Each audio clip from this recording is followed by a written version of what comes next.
Baik, tadi kita sudah mendengarkan keynote speech yang disampaikan langsung oleh Bapak Dr. Julius selaku Deputi Bidang Usaha Mikro Kementerian Koperasi dan UKM Republik Indonesia, dan juga tadi juga sudah kita dengarkan pemaparan mengenai rangkaian program pengembangan kapasitas SDM Usaha Mikro 2024 yang disampaikan langsung oleh Ibu Dr. Dina Deliana selaku Direktur dari The Greater Hub. Dan sekarang kita akan mendengarkan materi yang disampaikan. Kita lihat, oke, sudah ada pematerinya di sini. Kita akan mendengarkan materi yang akan disampaikan langsung oleh Ibu Rani Magani selaku Marketing Manager dari Dinei Hijab. Benar gak nih Bu bacanya? Dinei. Iya, betul, Dinai. Dinai, oke, Dinai Dinai. Hijab. Selamat pagi Ibu Rani. Selamat pagi, Mas Faiz Sehat ya? Ibu Rani? Iya. Ya, selamat pagi. Baik, kalau begitu nampaknya seluruh peserta juga sudah penasaran nih kalau misalnya Ibu Rani sudah sempat scroll-scroll di chat tadi udah banyak cerita-cerita selama pandemi COVID-19. Mungkin dari cerita-cerita itu juga ada yang bisa Ibu Rani ambil nih untuk disampaikan ke Bapak Ibu. Tentunya Bapak Ibu di sini sudah tidak sabar untuk menggali berbagai ilmu yang nanti Ibu Rani akan sampaikan. Oleh karena itu, kepada Ibu Rani saya persilahkan. Ya, baik. Terima kasih Mas Faiz. Terima kasih juga kepada SBNBTB yang telah memberikan kesempatan kepada Dinai khususnya untuk sharing pengalaman bagaimana berjualan membangun bisnis bersama reseller gitu ya. Eh, Pertama-tama, Assalamualaikum warahmatullahi wabarakatuh, Bapak Ibu semua peserta ya peserta program pada pagi hari ini. Perkenalkan, saya Rani, saya manajer marketing dari Dinai. Saya bercerita sedikit, jadi saya itu berpengalaman 18 tahun di BUMN, lalu di tahun 2020 awal pandemi saya memutuskan untuk resign dan bergabung bersama Dinai. Jadi kurang lebih sudah hampir 4 tahun saya berkecimpung di Dinai eh, dari awal banget pandemi. Jadi saya tahu banget pengalamannya gimana kita mengatasi bisnis ketika pandemi COVID-19 pada saat itu gitu ya. Baik, kita udah bisa langsung share materi ya Mas Faiz ya? Boleh ya? Baik. Boleh dipersilakan. Izin ya Bapak Ibu.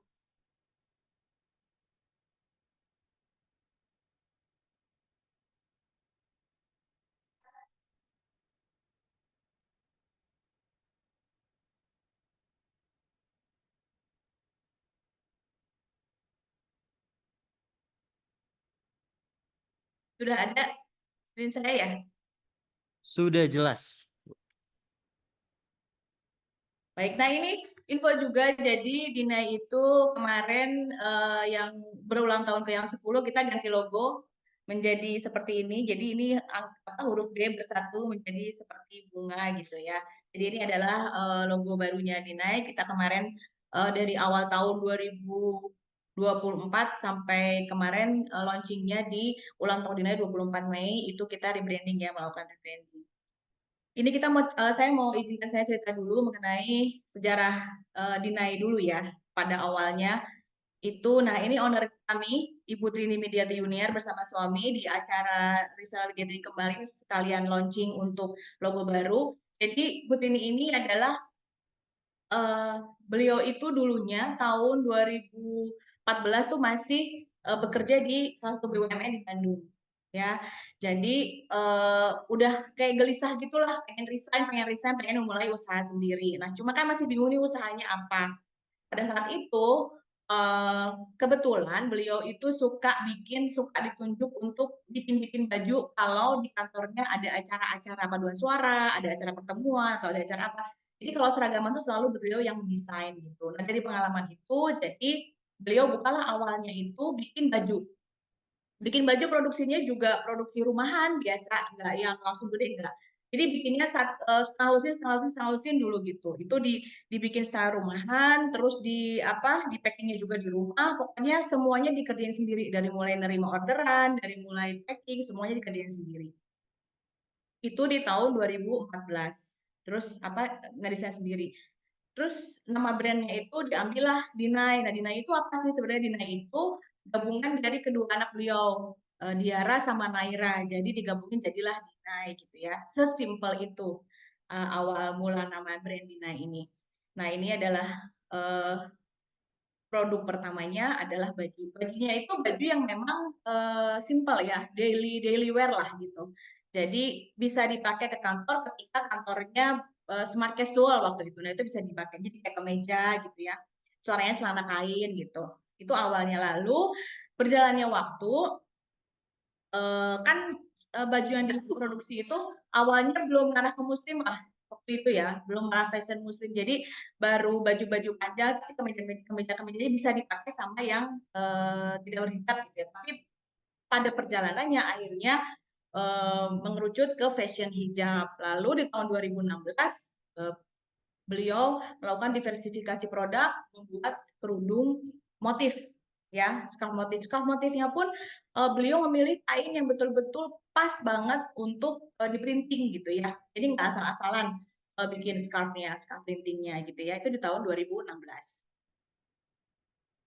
Nah, ini adalah visi misi kami dari Dinai, memaksimalkan potensi-potensi yang ada dalam perusahaan, baik itu sumber daya manusia, materi, teknologi, pasar, dan metode pekerjaan. Ini apa namanya, bagaimana kita bisa bersaing di tengah persaingan bisnis fashion hijab ini kan perkembangannya luar biasa ya Bapak Ibu ya. Nah, di situ kita berkomitmen untuk bisa mengadakan kolaborasi dengan kerjasama dengan brand-brand hijab lainnya gitu ya, baik dengan brand sesama hijab ataupun dengan brand yang bukan hijab gitu ya.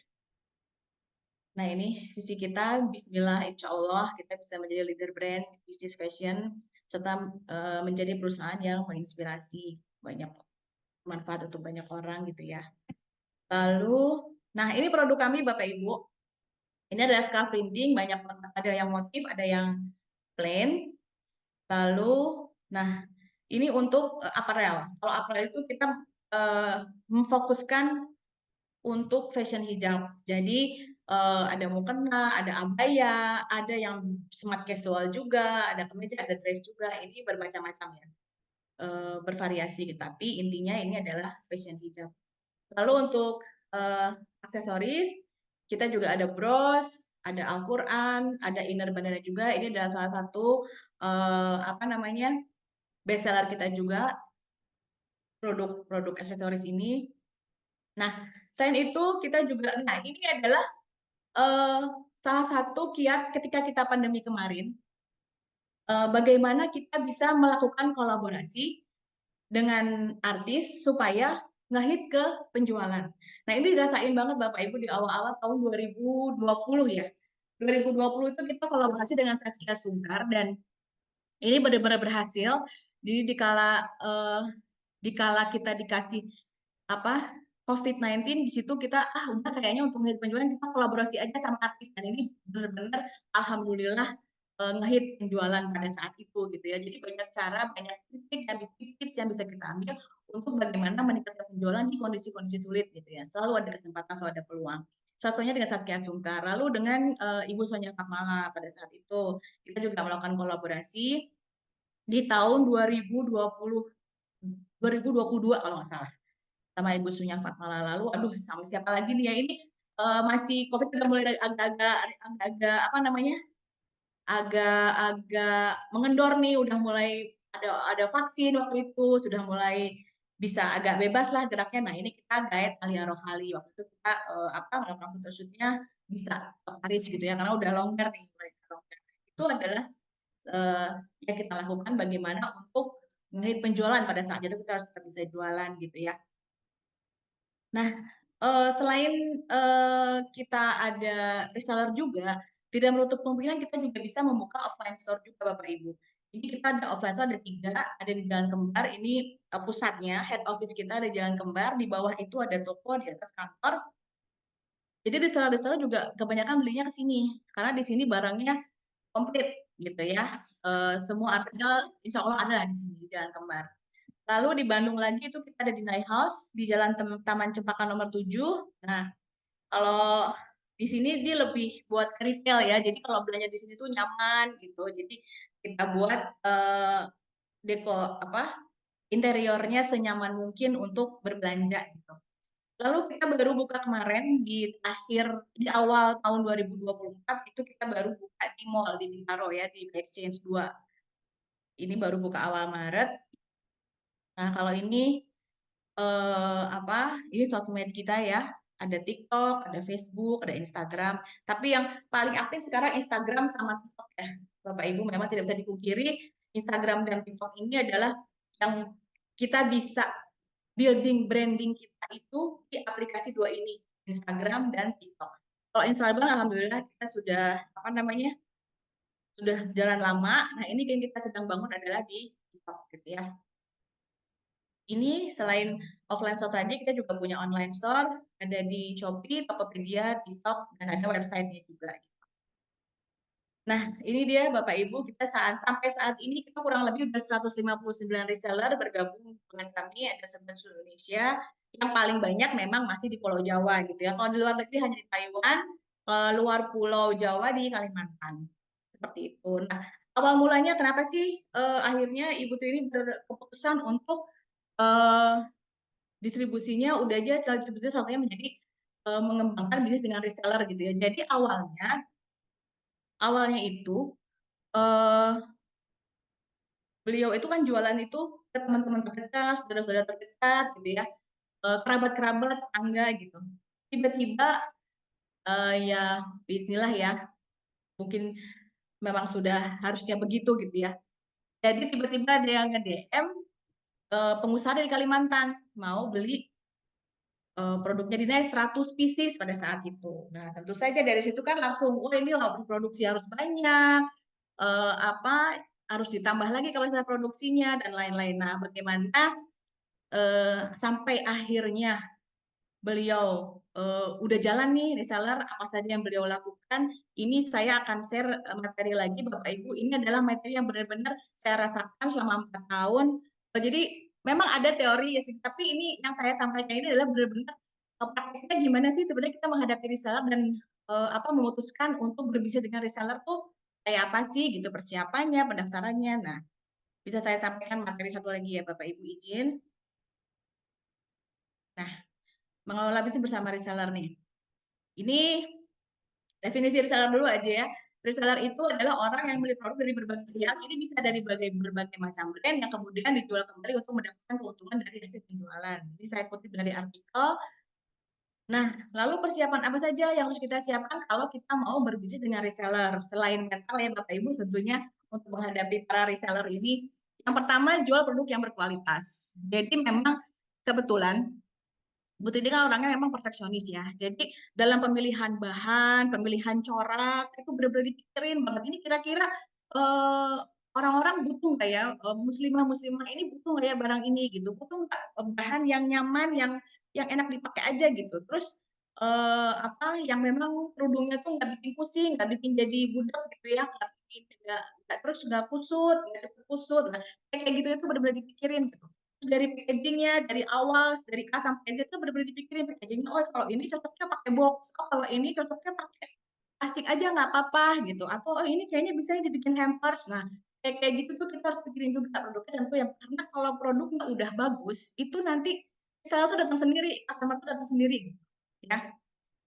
Jadi pertama memang tentukan jualnya produk yang berkualitas itu. Yang berkualitas ada keunikannya dan benar-benar dibutuhkan oleh masyarakat banyak gitu. Dengan target market kita tuh benar-benar dibutuhin gitu. Ini kayaknya orang ini butuh ini deh. Nah, kayaknya banyak deh orang yang butuh ini. Kita bikin tuh yang benar-benar dibutuhin buat buat orang. Kayak misalnya sekarang nih kemarin kita kan kalau misalnya kerudung Bapak Ibu dipakai itu kan kalau pakai jarum pentul kan suka bikin si scarf-nya tuh jadi atau pakai peniti scarf-nya jadi bolong-bolong gitu ketarik-tarik kan. Nah kita kemarin ngeluarin lah produk pin magnet pinnya tuh nggak sembarang pin jadi dia tuh benar-benar rapat banget jadi si scarf-nya juga tetap rapi kayak pakai jarum pentul. Nah ketika kita launching itu benar-benar booming, kita udah berapa hampir 3 kali restock kalau untuk yang pin magnet itu. Jadi hal-hal seperti itu harus dipikirkan juga. Jadi buatlah produk yang punya keunikan, yang memang dibutuhkan dan berkualitas. Gitu. Yang kedua, berikan kemudahan transaksi. Jadi gini, saya mau cerita dulu. Customer-nya Dina itu kebetulan, secara demografinya itu, rentang usianya itu antara 35 sampai 55. Nah, jadi macam-macam nih. menurut mereka kalau untuk yang usia saya ya 45 sampai 55, kemudahan bertransaksi mereka itu ya udah melalui WhatsApp aja, chat WhatsApp aja, saya mau order ini, chat, transfer aja. Menurut mereka seperti itu yang paling gampang, dia udah nggak usah ribet-ribet kemana-mana. Itu kita siapin juga, kita siapin juga admin khusus untuk para reseller yang memang maunya gitu aja, chat WhatsApp gitu ya. Nah, atau mungkin untuk yang retailnya, kita juga siapkan metode pembayaran yang mudah. Jadi, kayak misalnya bisa dari GoPay, bisa dari di website kita ya, bisa dari GoPay, bisa dari Indomaret bisa, Alfamart bisa, transfer apalagi udah bisa gitu ya. Dari e-wallet juga bisa. Nah, hal seperti itu juga harus kita pikirkan. Apalagi di marketplace kan sekarang udah lebih gampang lagi kan ya untuk bertransaksi gitu. Nah, cuma kalau untuk reseller kami yang usianya di 45 sampai 55, kami masih menggunakan chat WhatsApp dan transfer. Itu sih, kita tetap mempertahankan itu gitu. Lalu yang ketiga menentukan harga khusus reseller. Nah, Bapak Ibu ini menentukan harga khusus reseller ini Mbak Rani, benar-benar harus punten. ya, Mbak, apa ya. ini ada pergantian slide kah? Soalnya di display kita ini masih di Oh iya. company profile nih. Takutnya ada Oh, pergantian slide. oh sebentar saya stop share dulu ya. Oke. Ada. Maaf ya Oke. Bapak Ibu. Saya ganti share screen dulu. Ada pergantiannya ini. Masih dari awal. Lupa. Oke, sudah terlihat, Mbak Rani. Udah. Nah, ini ya. Nah, ini mengelola bisnis bersama reseller. Nah, ini yang tadi saya jelaskan. Mohon maaf ya. Kasihkan ngobrol jadi lupa harusnya di stop share dulu. Maaf, maaf. Ya, kasihkan berbicara gitu ya. Makasih ya Mas Faiz ya udah diingetin. Jadi ini tadi kita sampai di nomor 3 ya, tentang harga khusus reseller. Ini untuk menentukan harga khusus reseller ini Bapak Ibu tidak harus selalu potongan sama semua produk 30% misalnya. Berdasarkan di lapangannya itu nggak harus selalu begitu gitu. Jadi ada produk yang misalnya ini pukul rata 20% semua misalnya tapi kalau misalnya lihat bar produk yang ini nih kayaknya nggak nyampe deh kalau misalnya kita ada 20%, ya udah potongan harga aja deh berapa gitu. Dari misalnya dari 200.000 harganya ya udah 125 misalnya. Jadi mereka masih punya lebih 75.000. Nah, hal seperti itu harus dipikirkan benar-benar Bapak Ibu karena apa? Karena nanti gini, kalau misalnya kita kan kalau reseller tuh udah beli ini awal jelas beli aja. Kadang-kadang kan tidak selalu sold out ya. Alhamdulillahnya memang kebanyakan sold out juga sama reseller aja habis gitu ya. Tapi kadang-kadang ada juga satu produk yang oh ini masih ada gitu ya. Kan kalau misalnya masih ada itu kalau kita nunggu lama 6 bulan baru diskon kayaknya kok gemes gitu ya. Kadang-kadang kita 3 bulan tuh udah pengen diskon. Kalau kita diskon itu tidak semerta-merta kita bisa diskon begitu aja Bapak Ibu. Karena nanti reseller pasti akan komplain. Saya waktu itu beli diskon 20%, kok sekarang diskon 25%. Jadi orang-orang nggak pada beli ke saya. Nah, hal seperti itu harus dipikirin juga gitu ya. Jadi lalu gimana kalau nanti misalnya saya diskon 20%, ini marginnya masih aman nggak? Berarti kan masih misalnya reseller 30%. Oh, kita masih bisa nih main di 25% misalnya diskon gitu. Nah, hal seperti itu harus dipikirkan juga gitu ya. Karena untuk biar reseller itu nyaman gitu berbisnis dengan kita gitu ya, kecuali kalau misalnya barangnya emang udah 6 bulan udah dipastikan di reseller tuh udah habis semua, tapi kalau di kita masih ada baru bisa kita 50% atau kita kasih kebijakan memang ketentuan pokoknya kalau udah 6 bulan di barang kita masih ada kita akan diskon biasanya gitu. Kalau kita biasanya 3 bulan deh, 3 bulan itu kita diskon di agak besar gitu ya, masih di bawah diskon kepada reseller. Hal seperti itu juga harus dipikirkan Bapak Ibu. Lalu ketersediaan stok barang. Jadi kalau kita udah kan kalau reseller itu pasti dia ada minimum quality yang kita tentukan kan ya Bapak Ibu. Jadi kalau misalnya kita mau berbisnis dengan reseller, penjualan melalui reseller, tentu saja stok barang harus ditambah dari kita biasa jual retail karena kan permintaan barang pasti akan meningkat gitu ya. Nah, itu tuh jadi kalau reseller udah mau bisnis dengan kita, berarti dia mau kebagian apa barang yang kita jual kan. Mereka juga mau ikut jualan gitu. Jadi jangan sampai ada reseller yang memang kalau sedikit yang kebagian ya nggak apa-apa. Tapi kalau banyak yang kebagian dan hanya sedikit yang dapat barangnya, itu kayaknya nanti reseller yang kayak lainnya bakalan komplain gitu. Jadi nggak nyaman gitu berbisnis dengan kita. Jadi ketersediaan stok barang juga harus dipikirkan Bapak Ibu. Jadi bagaimana supaya nggak datang 5, apakah Ibu bagi rata? Ya udah deh, semuanya reseller dapat segini ya, karena barangnya cuma segini, rata semuanya. Atau misalnya, apa, lagi banyak nih barangnya, pokoknya ini siapa cepat dia dapat ya. Jadi menarik mereka untuk beli banyak, tapi dari kitanya juga dikontrol, "Bu, ini adanya segini, paling kita bisa kasih segini ya." Nah, hal-hal seperti itu kalau di lapangan itu harus banyak perhitungan ketika launching gitu ya. Jadi list dulu, ini berapa ini berapa ini berapa, strukturnya ada berapa, oh ini berarti ini paling dapat segini dapat segini dapat segini, nah gitu. Jadi emang seseru itu kalau jualan ke reseller tuh Bapak Ibu, benar harus ketika launching tuh semuanya harus on, semuanya harus siap gitu, baik admin, baik produksi, baik gudang, baik kita sendiri, sebagai manajer kita harus juga, stay tune terus di reseller mana nih yang belum belanja, reseller mana nih yang belanjanya paling gede, reseller mana nih yang belum dapat barang ini gitu. Nah itu juga harus dipikirkan.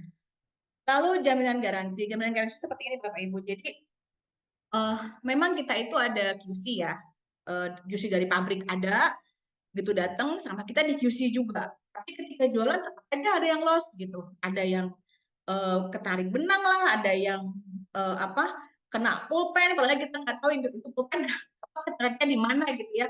Tapi yang namanya reseller dia mau jual produk ke end user, mereka pengen barangnya bagus gitu ya. Nah itu kita kasih jaminan ya udah boleh diretur gitu ya. Tapi tentu saja dengan ketentuan-ketentuan, misalnya nota harus ada, terus maksimal 7 hari itu, kalau mau retur tuh maksimal kita udah kirim dari dia terima, 2 hari dari situ baru dia balik. Kalau udah lebih, ya itu udah nggak bisa. Untuk apa? Untuk mereka disiplin ketika datang itu udah langsung di-QC. Jadi jangan dipendem aja, nanti sebulan baru retur ke depan. Itu jangan sampai seperti itu gitu ya. Kita kasih jaminan garansi bakal diretur, tapi pakai ketentuan juga. Jadi biar mereka juga nggak seenaknya kalau retur gitu. Bapak Ibu disiplin aja. Jadi apa namanya? Kan reseller juga sibuk ya. Kita ngerti, tapi mereka kadang-kadang mereka tuh ada adminnya juga gitu. Jadi begitu datang, jadi jangan langsung juga dikirim ke customer-nya. Jadi QC dulu aja gitu, di QC ulang, kita kasih waktu 7 hari, baru dari situ kalau misalnya ada cacat atau ada kesalahan pengiriman baru bisa diretur seperti itu. Lalu menentukan ekspedisi yang tepat. Nah, ini juga penting Bapak Ibu untuk menentukan ekspedisi ya. Karena gini, kalau reseller kita yang di Tasik misalnya, Ciamis, itu kan mereka bisa aja sih ngirim pakai JNT, JNE gitu kan mereka pengen cepat. Nah, berarti kita kerjasamanya sama travel misalnya. Jadi kan kalau travel bisa apa namanya bisa cepat dan kalau kita kerjasama sama travelnya itu bisa kita bisa satset gitu. Kalau ada komplain, ada pertanyaan dari travel kita bisa satset menghubungi travelnya. Lalu kalau misalnya kayak di Jawa Tengah itu kan karena banyak jadi pakai kargo, kita kerjasama juga sama kargonya. Jadi kalau tracking tracking barangnya ada di mana itu gampang kalau kita sudah kerjasama dengan salah satu perusahaan kargo gitu ya. Lalu kalau untuk retail atau yang bisa dikirim melalui JNE, JNT kita juga ada Bapak Ibu IC-nya masing-masing. Jadi kita harus harus punya kalau grup misalnya apa ya terlalu merepotkan gitu ya, jadi banyak grup, minimal kita punya nomor telepon PIC yang bisa dihubungi ketika ada customer kita yang menanyakan barang kita gitu. Apalagi reseller ya, kalau misalkan pengennya cepat gitu ya. Jadi kalau kargo, travel, itu bisa dilacaknya bisa cepat kalau kita udah kerja sama dengan ekspedisinya gitu. Lalu materi promosi.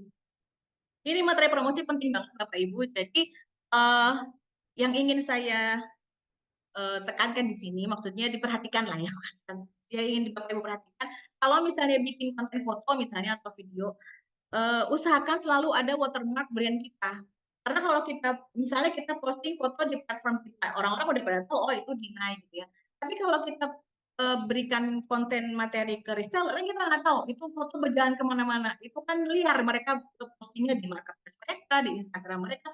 Jadi wajib ada watermark brand kita. Jadi orang tahu, oh ini produk ini. Karena kan mereka produknya banyak. Jadi jangan lupa setiap kita kasih foto atau gambar, sertakan watermark brand kita ya di materi kontennya. Lalu untuk materi-materi promosi ini tidak hanya tidak selalu berupa foto Bapak Ibu, foto, video gitu ya. Kita juga bisa pakai storytelling. Misalnya apa awal mula, oh kalau misal ini lagi apa cuaca lagi panas-panas banget nih, kayaknya enak kalau pakai kemeja yang pemilihan pemilihan outfit juga ngaruh untuk pemilihan outfit kita gitu ya. Jadi enaknya pakai kemeja yang bahannya tuh nyaman banget, bahan berbahan dasar katun. Nah, seperti itu tuh juga bisa kita jadikan sebagai materi promosi. Kalau misalnya nih kepepet, "Aduh fotonya nih adanya nanti siang, nanti sore, aduh aku harus posting apa nih di ke reseller." Ya udah storytelling aja dulu, "Nah nanti tunggu ya produknya ini." Bikin mereka penasaran dulu gitu, "Apa sih ini yang mau dirilis?" Gitu. Nah, hal-hal seperti itu juga harus dipikirkan.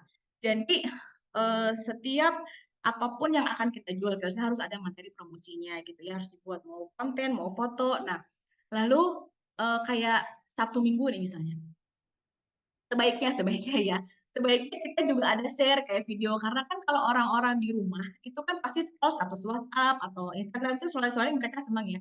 Nah, itulah kesempatan kita untuk, apa namanya, mengirim, "Nih Bapak Ibu silahkan share, ada video nih, ada foto ini, silahkan. Nah ini artikelnya ini ya, udah dijelaskan ininya, size chart-nya, harganya," dari saya diingetin lagi, karena mereka pasti nggak save itu. Ini kebetulan kami kan misalnya reseller organik ya, jadi, usia mama 4555 tuh kan pengennya gampang aja gitu. Nah, kita beri kemudahan kepada mereka gitu ya. Lalu alat komunikasi ini sampai sejauh ini memang alat komunikasi yang paling efektif yang masih kami pilih adalah, chat WA group ya, masih seperti itu. Karena fitur-fiturnya juga udah banyak, ada polling udah ada, lalu kita bisa share apa aja juga di situ, masih cukuplah untuk, reseller-nya pada saat ini gitu ya.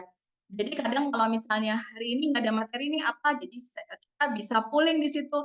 Misalnya sekarang yang lagi ngehits scarf polos. Nah, Bapak Ibu scarf polos apa yang kira-kira laku di pasaran saat ini? Misalnya warna apa warna apa warna apa, bisa polling di situ.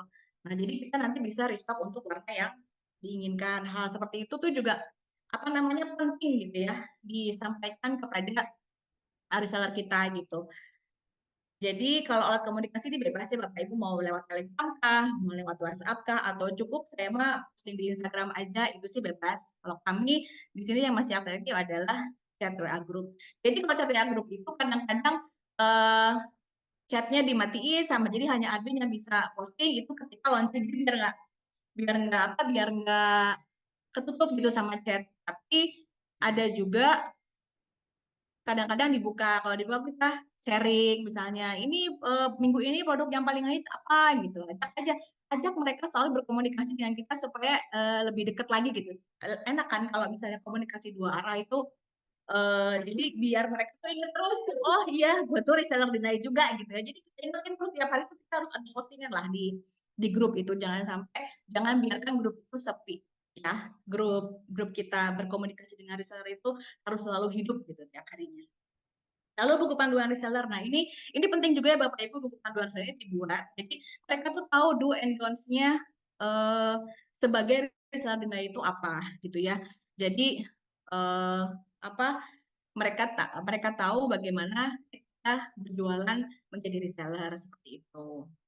Itu adalah persiapannya. Lalu, kira-kira apa sih kenapa kok, akhirnya Ibu memilih berbisnis dengan reseller?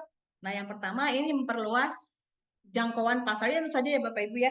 Jadi kan akhirnya kita bisa, eee, produk kita tuh bisa nyampe ke Taiwan, karena ada reseller kita di sana gitu ya. Jadi sampai ke Kalimantan juga kita ada reseller di sana, lalu sampai ke Jawa Timur, ke Jawa Barat. Nah itu sudah pasti ya memperluas jangkauan pasar itu sudah saya rasa sudah cukup jelas.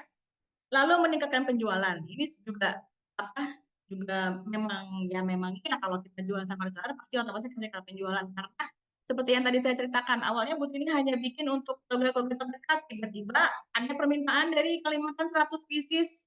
Nah, jadi kan tentu saja itu penjualannya meningkat gitu ya, saya rasa ini sudah cukup jelas. Lalu, kita sebagai produsen kalau kita berjualan sama reseller, bisa lebih fokus dalam pengembangan produk Bapak Ibu. Jadi kasarnya gila, ya tetap marketing juga tetap harus ada, tapi kasarnya gini, kayaknya kalau jual mah udah sama reseller aja gitu, maksudnya ya. Reseller mah udah lebih jago, mereka tahu gimana cara jual produk kita. Nah, kita sebagai produsen, kita bisa lebih fokus lagi, ini kayaknya produk ini kurang ini deh, ini kayak tadi, akhirnya, oh ini kalau pakai jarum pentul suka sobek, kayak apa ya? Oh pakai pin Maretit aja, tapi yang rapat banget gitu, yang magnetnya kuat.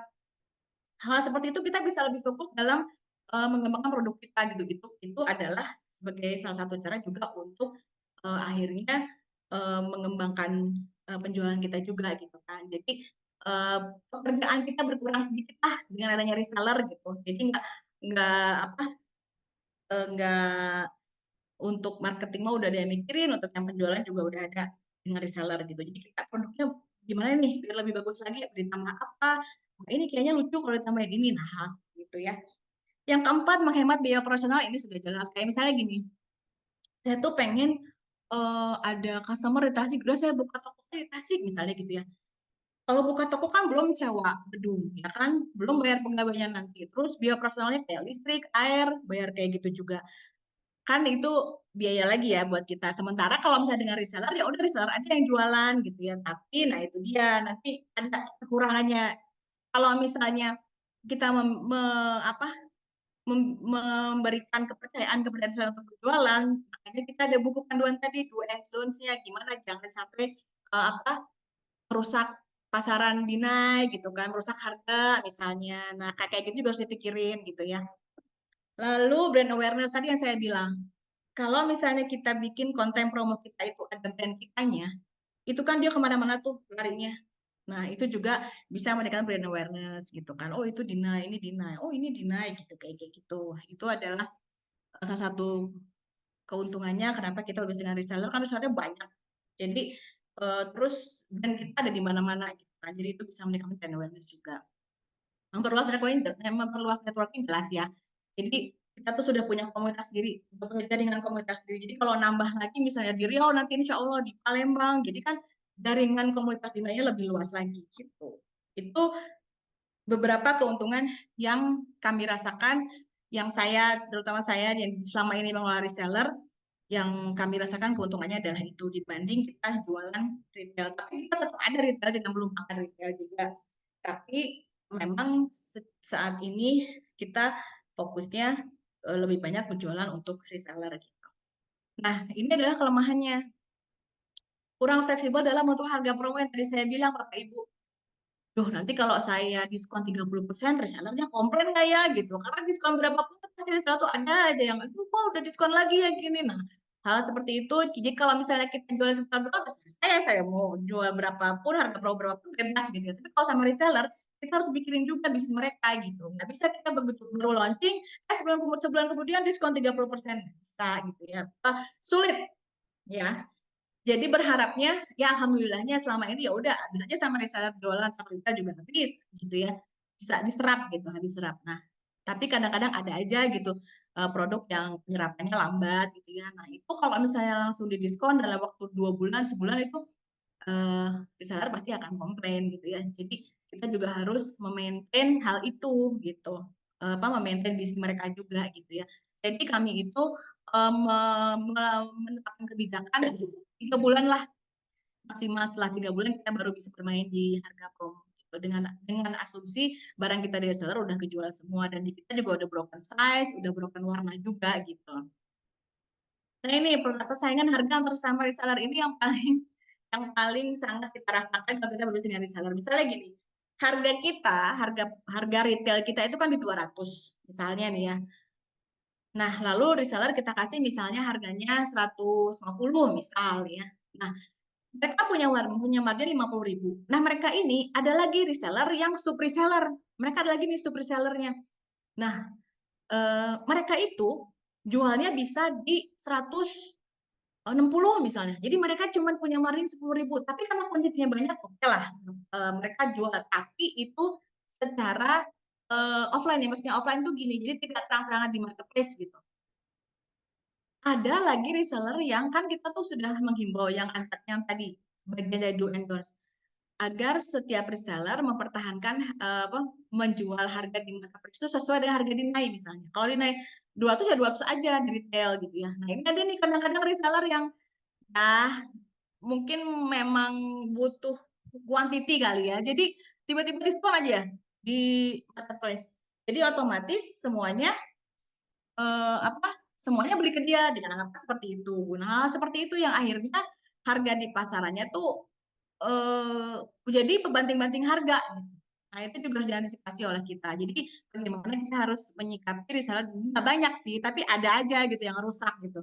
Bagaimana sikap kita menyikapi hal itu, apakah berbicara secara pribadi dengan resellernya baik-baik, atau himbau lagi di grup agar mempertahankan harga retail di harga eh, sesuai dengan yang sudah ditetapkan di Dinai seperti itu. Lalu kelemahan yang ketiga, resiko ketika produk tidak terjual. Nah, ini Bapak Ibu, kalau misalnya jadi kalau bikin produk harus benar-benar dipikirin berdasarkan data ya, berdasarkan data yang masuk. Oh, kalau kayak gini tuh data penjualannya bagus nih. Kalau data yang ini kayaknya kurang bagus nih. Jadi Bapak Ibu sudah bisa memperkirakan berdasarkan data itu. Oh, kalau ini mah kayaknya kuantitinya segini aja deh, gitu. Biar nggak ada penumpukan stok gitu ya. Oh, kalau ini kayaknya segini aja cukup gitu ya. Jadi ada kalanya produk itu numpuk gitu. Nah, itu harus bisa kalau kita sudah terbiasa melihat produk ini, jualan ini berdasarkan data, itu kita sudah bisa memprediksi sebelumnya. Oh, kalau yang printing ini mah udah aja segini cukup. Nah, kita sudah bisa memperkirakan seperti itu, Bapak Ibu. Jadi untuk menghindari resiko penumpukan barang ya, itu dengan berjalannya waktu kita sudah bisa memperkirakan itu. Lalu kekurangannya kita pembatasan jumlah reseller di setiap area. Jadi gini, jadi dulu misalnya ada nih reseller kita di Karawang nih ya. Karawang itu kan menurut kita hanya dengan 2 reseller, dengan penjualan retailnya masih banyak, itu tuh masih ada potensi untuk nambah reseller lagi. Tapi baru nambah satu aja, ini reseller yang awal tuh udah komplainnya luar biasa. Kenapa kok ini ada reseller lagi? Ini wah gitulah. Ya Bapak Ibu mungkin paham juga ya. Jadi kan nambah saingan gitu ya. Nah, jadi kita juga tidak bisa serta-merta mengepruh semua usulan reseller dari satu daerah gitu. Jadi kita harus membatasi, oh ini mah kayaknya 5 aja cukup karena sesuai dengan areanya dan dari data hasil penjualan retailnya pun segitu juga udah cukup. Kayak hal seperti itu juga harus dipikirkan Bapak Ibu. Jadi tidak serta-merta semua ajuan kita terima karena kasihan resellernya juga nanti dia jadi banyak saingan jadi malas udah banyak yang jualan dinaik gitu. Jadi kadang-kadang apa ya?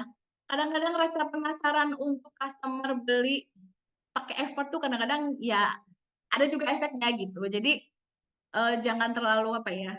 Jangan terlalu memudahkan untuk tapi tidak ditolak juga. Jadi kalau selama ini kita kalau misalnya ada daftar dari sana, oh reseller di kota ini udah banyak, kita kasih waiting list. Karena gini, nanti kan ada ketentuan nih. Nanti di bab selanjutnya memang dibahas sih, tapi nggak apa saya bahas dulu.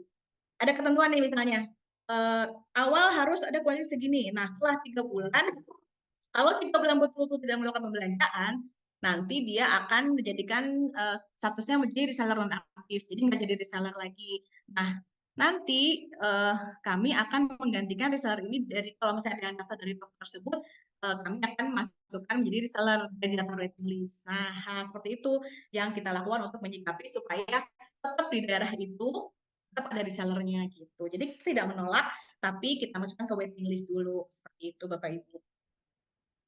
Nah, ini yang bagian pendaftaran. Jadi, kalau mendaftar, kan kalau sekarang itu ada banyak ya di Instagram, open reseller, klik link ini, masuk link, langsung masuk chat WhatsApp, langsung bisa jadi reseller. Bahkan syaratnya pun mudah, hanya dengan beli 6, beli 4, Anda sudah bisa jadi reseller gitu ya. Tapi tentunya harganya juga jadi beda-beda potongannya, karena ada yang belinya banyak banget, ada yang cuma 6, cuma 3, nah itu mungkin dibebaskan. Tapi kan jadi semua orang bisa jualan gitu ya. Nah, kalau kami di Dina ini masih menerapkan sistem kekeluargaan ya. Jadi menganggap bahwa reseller itu bagian dari keluarganya Dina gitu ya. Jadi eh, tetap kalau misalnya ada yang mau daftar kita lakukan pendekatan dulu. Jadi kita pertama sih minta kirim foto KTP, foto KTP lah ya, kan sekarang udah chat WhatsApp ya, foto KTP, kita lihat domisilinya di mana, lalu melakukan interview singkat, jadi tahu dinai dari mana, hal kayak gitu. Terus selama ini pakai dinai enggak, atau selama ini udah punya toko belum, tokonya di mana, atau tokonya online atau offline gitu ya. Lalu apakah Bapak itu salah satu reseller dari reseller kami atau bukan, Bapak Ibu gitu. Hal seperti itu harus kita tanyakan juga. Harus di awal tuh harus ada pembicaraan ke situ dulu lah gitu. Lalu tadi identifikasi domisili kalau misalnya di Purwakarta nih, di Purwakarta penjualan retailnya gimana? Bagus. Sellernya ada berapa? Ada 2, Bu. Tapi 2 ini aktif banget. Jadi kan kayak berarti potensinya masih ada untuk reseller itu nambah lagi 1. Nah, seperti itu ya Bapak Ibu. Hal seperti itu juga harus dipikirkan gitu. Identifikasi customer retail daerah domisili calon reseller tadi yang sudah saya bilang ya. Jadi kalau saya ada daftar dari Garut misalnya, coba lihat penjualan retail Garut bagus nggak? Bagus misalnya. Resellernya baru ada 2, bisa nambah lagi sampai 3, baru di approve gitu. Kalau misalnya udah banyak, udah ada 5, jadi ya waiting list gitu paling seperti itu. Lalu term and condition saat tentu. Ini kalau untuk syarat ketentuan bebas ya Bapak Ibu bisa menentukan sesuai kebutuhan Bapak Ibu. Kalau kami di sini prakteknya, pertama tentukan harga khususnya mau potongan diskon dan harga spesial berapa. Lalu tentukan minimum kuantitas awal. Jadi pembelian pertama itu misalnya sekian. Nah, nanti untuk selanjutnya boleh minimal sekian gitu. Jadi itu terserah Bapak Ibu mengaturnya mau gimana. Lalu tentukan jangka waktu masa aktif reseller. Jadi seperti ini. Tadi saya bilang, kalau misalnya dia 3 bulan berturut-turut tidak belanja, jadi dia statusnya jadi nonaktif. Kalau misalnya dia mau aktif lagi, nah ini terserah Bapak Ibu juga. Apakah dia harus belanja 100% kayak awal lagi, atau dikasih kebijakan 70%-nya boleh deh, gitu kan 50%-nya boleh deh, karena kan dulu dia seller kita juga gitu maksudnya. Hal seperti itu sepenuhnya kembali lagi kepada Bapak Ibu sendiri, maunya seperti apa gitu ya. Lalu SPK. Nah, kami menganggap SPK ini penting Bapak Ibu, surat perjanjian kerjasama. Jadi dalam SPK ini mencakup pasal-pasal dan catatan tertib yang sudah disetujui dan wajib dilaksanakan oleh kedua belah pihak, baik oleh produsen maupun reseller. Jadi yang saya bilang tadi, ketentuan ini tuh kayak misalnya yang tadi tuh, mempertahankan harga minimum di marketplace gitu ya. Jadi di marketplace kalau harga itu jadi seragam pengennya. Tapi kan ya kalau sekarang ada yang di bawah, ada yang sama gitu ya. Ada aja hal seperti itu tidak bisa dipungkiri lah, hal itu tetap ada di lapangannya. Tapi bagaimana kita menyikapinya untuk setidaknya meminimalisir jangan terlalu banyak gitu. Lalu pengembalian atau retur gitu ya. Tadi yang 7 hari, lalu memang memang benar-benar bisa dipastikan cacatnya itu memang dari kita. Hal seperti itulah. Gitu Bapak Ibu. Ini adalah untuk pendaftaran. Kalau untuk pendaftaran ini sebenarnya Bapak Ibu bebas ya merancangnya seperti apa. Pasti Bapak Ibu dengan jenis produknya, dengan kebutuhan Bapak Ibu pasti berbeda dengan tapi ada yang berbeda gitu ya. Itu bisa kembali lagi kepada Bapak Ibu mau menentukan seperti apa gitu. Nah, lalu ini bagaimana memaintain reseller. Jadi bagaimana supaya reseller itu happy kerja sama kita gitu ya. Jadi apa namanya kita apa kan kalau reseller itu berbisnis tuh pengennya nyaman gitu ya, cuan gitu ya pasti cuan mah ya. Nah, bagaimana kita memberikan kan reseller juga apa customer kita gitu ya. Jadi bagaimana kita memberikan pelayanan-pelayanan dan benefit-benefit buat mereka supaya mereka happy kerja sama kita. Nah, salah satu di antara lain ini yang kita lakukan. Yang pertama menyediakan admin khusus untuk setiap reseller. Jadi kita itu ada rasionya Bapak Ibu satu admin 50 reseller misalnya. Kan mereka tidak setiap hari belanja 50 orang gitu. Jadi rasionya satu orang, satu admin untuk 50 reseller. Nah, ini memang harus fast respon. Karena kan kalau mama itu nggak bisa ditunggu, belasan chat itu harus cepat aja. Kalau misalnya lama dikit itu udah pasti komplain ke saya gitu ya. Ini kok kenapa nggak jawab-jawab? Nah, seperti itu. Jadi menyediakan admin khusus untuk setiap reseller. Jadi untuk transaksi, untuk chat, untuk orderan itu kita siapkan admin untuk apa pengirimannya itu admin ini harus mengontrol juga. Jadi seperti satu reseller ada yang mengelola gitu. Jadi kalau ada hal yang mau ditanya itu cukup ke admin aja gitu. Kalau misalnya sudah bisa dihandle oleh admin bisa ke eskalasi ke atasannya hal seperti itu. Nah ini kita harus siapkan admin khusus untuk setiap reseller. Lalu yang kedua mini gathering. Jadi kan kita itu dengan adanya reseller kita jadi punya komunitas ya Bapak Ibu. Nah jadi kami itu setiap 2 bulan sekali lah kita adakan mini gathering. Temanya bisa bermacam-macam Bapak Ibu mini gathering. Jadi bisa pengajian, bisa kajian, atau bisa kita ngundang expertis dari Shopee misalnya untuk menyampaikan materi, atau dari expertise dari advertising misalnya kalau bikin iklan di sosial media tuh seperti apa sih kita undang gitu untuk menyampaikan materi ke reseller atau hanya sekedar ngopi-ngopi cantik aja ngobrol diskusi apa nih yang kira-kira boleh ditekankan dari Dinai itu bisa mini gathering melakukan itu gitu ya. Bisa lah itu mah dikemas gimana Bapak Ibu untuk apa supaya si mini gathering ini bermanfaat gitu. Baik buat kita juga buat reseller juga gitu ya. Lalu yang ketiga kita setiap 1 tahun sekali kita mengadakan reseller gathering ya. Jadi kalau reseller gathering itu kupanya lebih luas lagi. Jadi kita bikin suatu event yang dimana di situ tuh ada door prize, ada awarding, ada bintang tamu, ada fashion show. Pokoknya kita bikin event yang bisa bikin reseller itu happy aja di situ seharian gitu ya. ada games, ada activity juga gitu. Nah, itu kita buat setahun sekali. Jadi awarding itu adalah kita berikan reward bisa berupa jalan-jalan ke luar negeri pakai wisata gitu ya, atau berupa emas atau uang tunai. Nah, yang terakhir kemarin kita berikan adalah dinar. Jadi pengen ada yang unik lah, sesuatu yang unik. Jadi kita kemarin terakhir tanggal 29 Mei kita berikan kita adakan reseller gathering dengan memberikan reward kepada reseller itu hasil uh, dari hasil penjualan mereka di tahun 2023. Itu terserah Bapak Ibu yang memberikan bonusnya berupa apa. Bisa setahun diakumulasi terus kasih aja berapa persen gitu. Bisa begitu atau bisa juga gini, misalnya setiap pembelian yang setiap dia melakukan pembelian misalnya mencapai sekian bisa dikasih emas. Jadi hadiahnya langsung pada saat beli. Kalau mencapai jumlah tertentu tapi jadi setiap tahun nggak usah ngadain reward lagi karena kan udah reward belanja. Nah, itu sih hal-hal seperti itu bisa ditentukan oleh Bapak Ibu sendiri maunya milih yang mana gitu. Enaknya yang mana kalau kami kebetulan udah setahun sekali, insya Allah kita bikin reseller gathering kemarin sekalian launching untuk peresmian logo barunya Dinai seperti itu. Nah, reseller reward ini tergantung ya nanti pencapaiannya berapa. Misalnya ada kategorinya, ada kategori paling bawah atas, sedang, dan terakhir nanti juara 1, 2, 3 kayak gitu.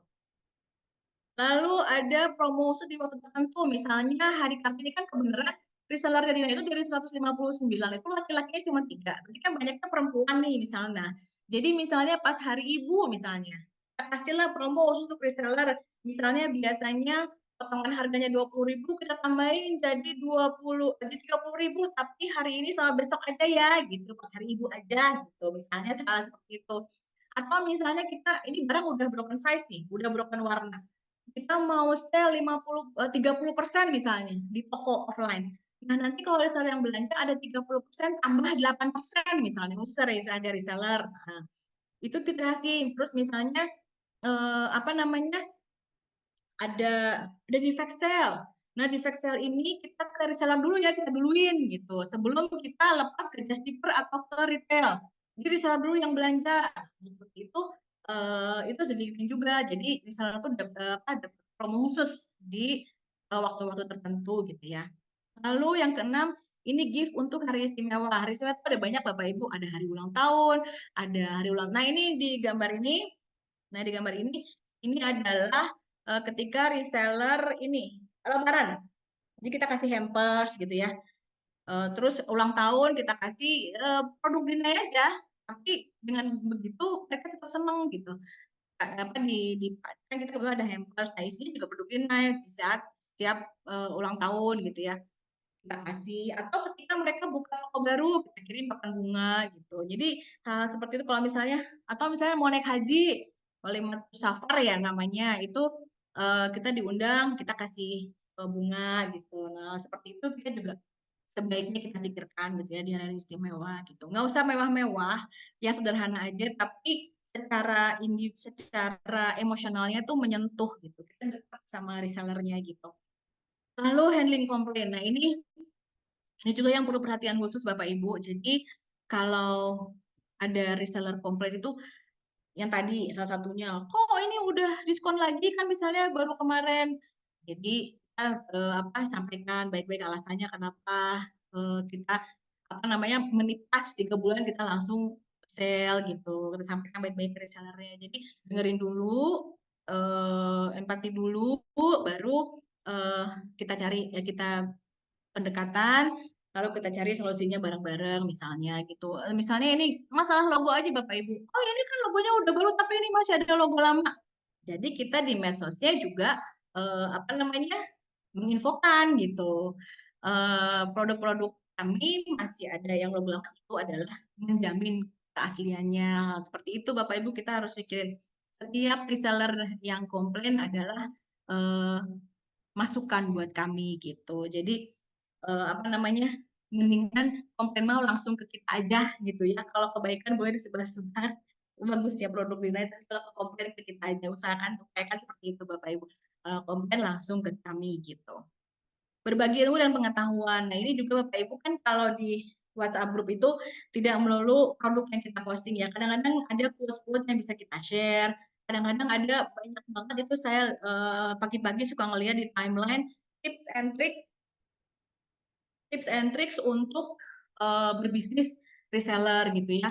Nah, hal seperti itu kita bisa juga share ke grup reseller kita. Jadi sedikit pencerahan lah gitu. Terus saya seperti tadi mini gathering kita undang ahli-ahli advertising untuk di-share kepada reseller bagaimana mengelola marketplace misalnya. Atau ada akun-akun yang dikelola khusus oleh orang-orang yang expert mengenai Shopee misalnya, lebih spesifik lagi kita share akunnya nih Bapak Ibu kalau mau misalnya mau update tentang Shopee boleh nih pakai akun ini gitu. Jadi mereka juga belajar gitu. Mereka yang karena yang tadinya apa ibu-ibu yang cuma jualan via WhatsApp itu akhirnya karena diinfokan ini bisa loh lewat Shopee Live itu kan Shopee Live sekarang lagi bagus ya penjualannya.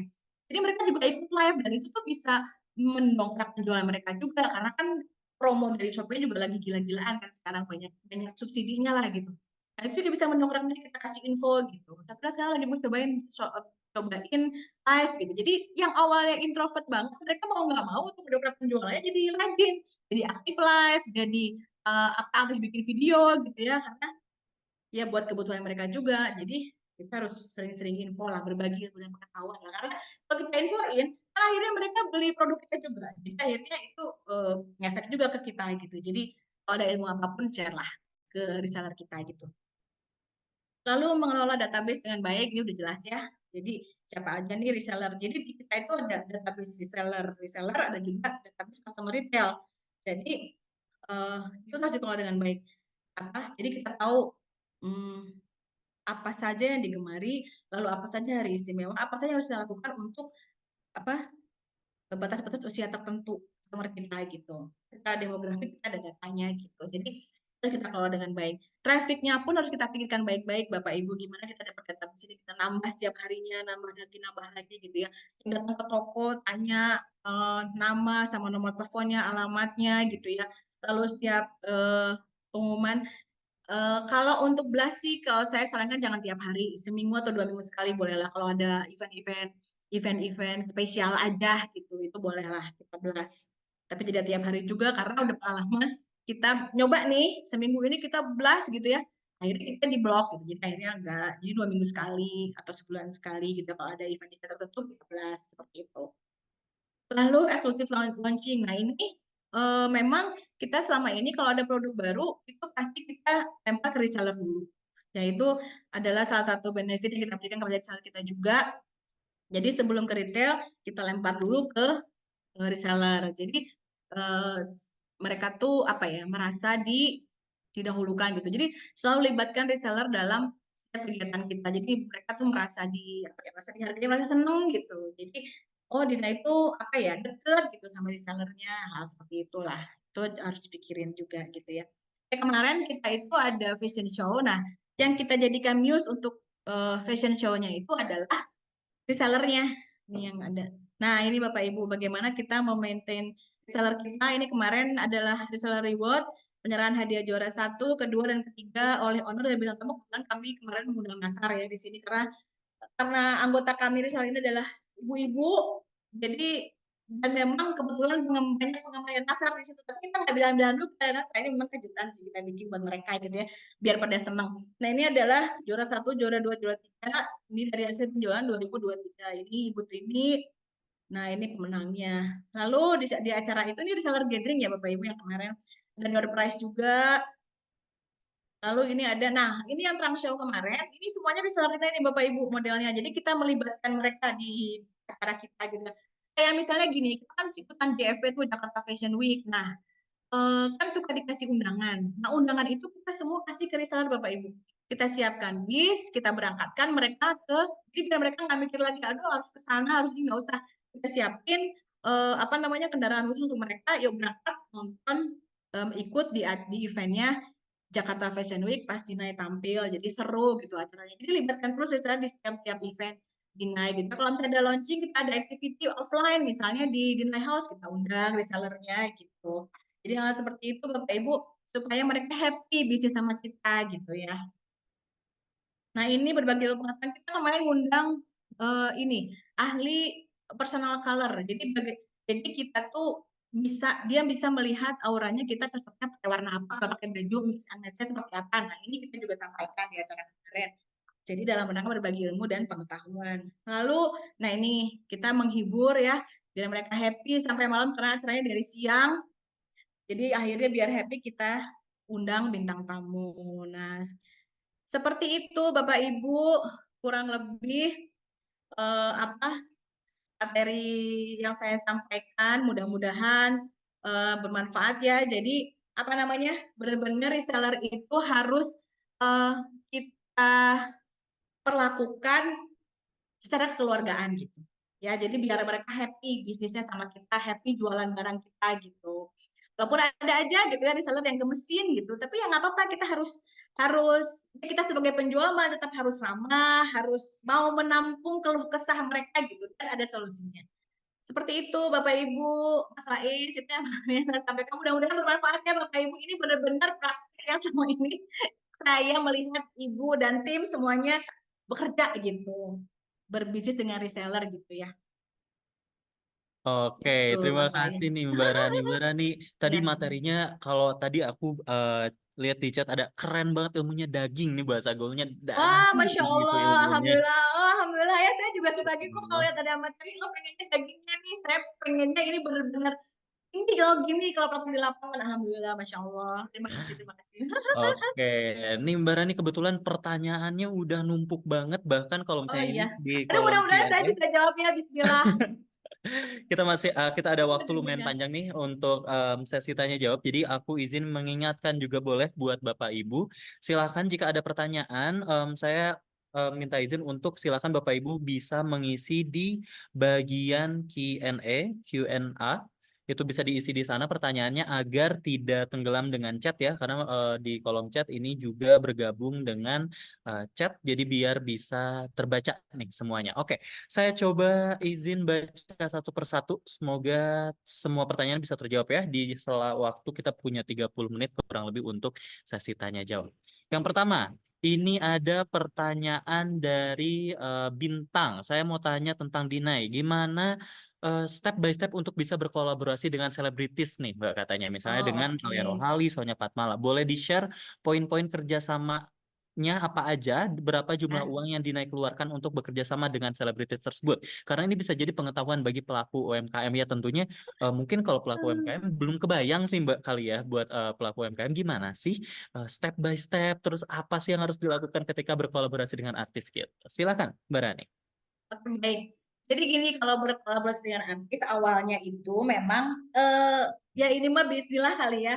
Jadi kita itu semangat, selalu mencoba, selalu ingin berjuang men. Tapi memang waktu itu karena Dinai udah udah ada nama lah di Bandung mah gitu ya, brand Dinai gitu.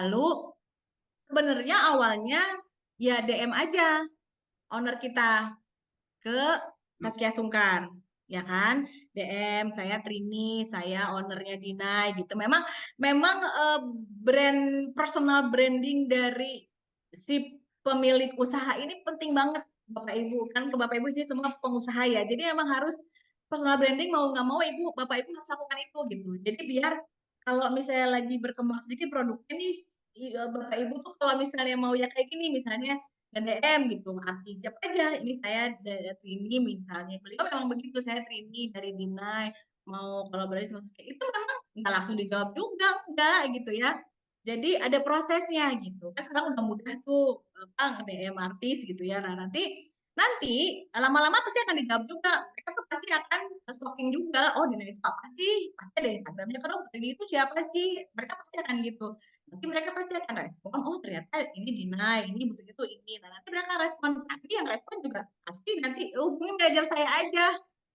Nah kebetulan pada saat itu manajernya ini tuh apa pakai semangat juga. Jadi langsung dihubungi tuh manajernya, wah intens gitu, apa ngobrol-ngobrol, jadi rencananya begini, photoshoot apa segala macam. Nanti muncul tuh dari manajernya harga di situ. Itu konfidensial kalau harganya Bapak Ibu karena pasti nanti mereka pasti akan info ke Bapak Ibu kalau manajernya sudah jawab. Jadi pokoknya jangan patah semangat untuk apa? Jadi Bapak Ibu harus pede dengan produk Bapak Ibu juga gitu. Jadi gimana kita mau jual kalau kita nggak pede sama barang kita gitu ya. Kayak saya karena saya kerja Dina ya saya pakai bajunya Dina, pakai scarfnya Dina gitu ya. Kebanyakan gitu ya. Kadang-kadang ada juga pakai brand lain, tapi kebanyakan produk saya yang pakai saya Dina. Jadi personal branding itu perlu gitu. Jadi seperti itu Bapak Ibu, nanti manajernya pasti akan balas dari Bu Didi juga nanti akan tektokannya sama manajernya atau sama asisten gitu. Nanti berkembang dari situ meeting timnya Dina dengan timnya si artis meeting mau gimana nih, mau di mana, mau berapa lama produksinya, terus produksinya nih misalnya kita bikin produk yang baru misalnya atau yang udah ada udah jadiin jadiin brandnya seperti itu banyak banget apa macamnya gitu, caranya. Jadi pokoknya jangan patah semangat aja untuk menghubungi si artis dan harus pede sama produknya ya Bapak Ibu kan personal branding itu perlu banget. Jadi harus inilah ya rada-rada mejeng di Instagram gitu lah. Biar dikenal gitu ya selain produknya personal brandingnya juga harus dibikin gitu. Itu sih Mas Faiz menurut Oke. saya ya. Harus dimulai dulu ya, mungkin Iya, basicnya harus mulai harus dulu, mulai jangan dulu. takut Jadi duluan gitu. kadang-kadang, aduh makasih banget. Oh, udah jadi DM. Assalamualaikum, perkenalkan saya Rani, saya manajer marketing Dinai. Dari berbagai macam, emang kan cuma satu kolaborasi, kita banyak. Kebetulan yang dibalas ini gitu. Ya yang penting ikhtiar dulu gitu Bapak Ibu. Nah, kalau Sonya Fatmala, Ayon Ali kan kebetulan beliau sudah apa ya sudah ada nama lah gitu ya. Jadi sudah ada kolaborasi, sudah misalnya kenal dari sini akhirnya collab. Ternyata temennya ibu itu pernah juga sama Ayon Ali, akhirnya collab. Dari awalnya situ. DM aja nggak apa-apa Bapak Ibu. Gitu. Dari sekian DM pasti akan ada yang dibalas gitu. Ya, Oke. tapi itu jangan patah semangat. Oke, semoga menjawab ya, Semoga menjawab. Bintang. Oke, lanjut kita ke ini Mas Heri Widayat Moko. Berapa standar sharing fee ke reseller dan kira-kira apa faktor-faktor yang membuat reseller menurun semangatnya ataupun penjualannya, Kak? Itu.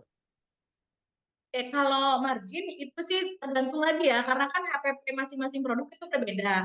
Misalnya kalau yang kebanyakan, misalnya kan ada beberapa produsen yang menetapkan eh, tingkatan untuk agen penjualnya kan. Ada yang mitra, ada yang agen, terus reseller gitu kan, ada terus dropshipper misalnya. Nah, kalau Bapak Ibu tergantung mau gimana. Biasanya kalau tingkatan paling atas misalnya apakah 30%, apakah 20%, ke bawah lagi lebih kecil lagi itu kembali sesuai dengan HPP yang Bapak Ibu tentukan gitu. Jadi kalau itu sih masing-masing pengusaha bisa beda-beda, tergantung kebutuhan dan kondisi HPP, kondisi produk yang Bapak Ibu juga gitu. Jadi di-combine. Jadi banyak banyak faktor yang menentukan itu gitu Bapak Ibu. Dan kita juga tidak semua produk utuh segitu enggak. Jadi sesuai kebutuhan aja dan sesuai HPP juga. Gitu sih kalau menentukan margin ya. Jadi kembali lagi kepada pengusahanya juga gitu.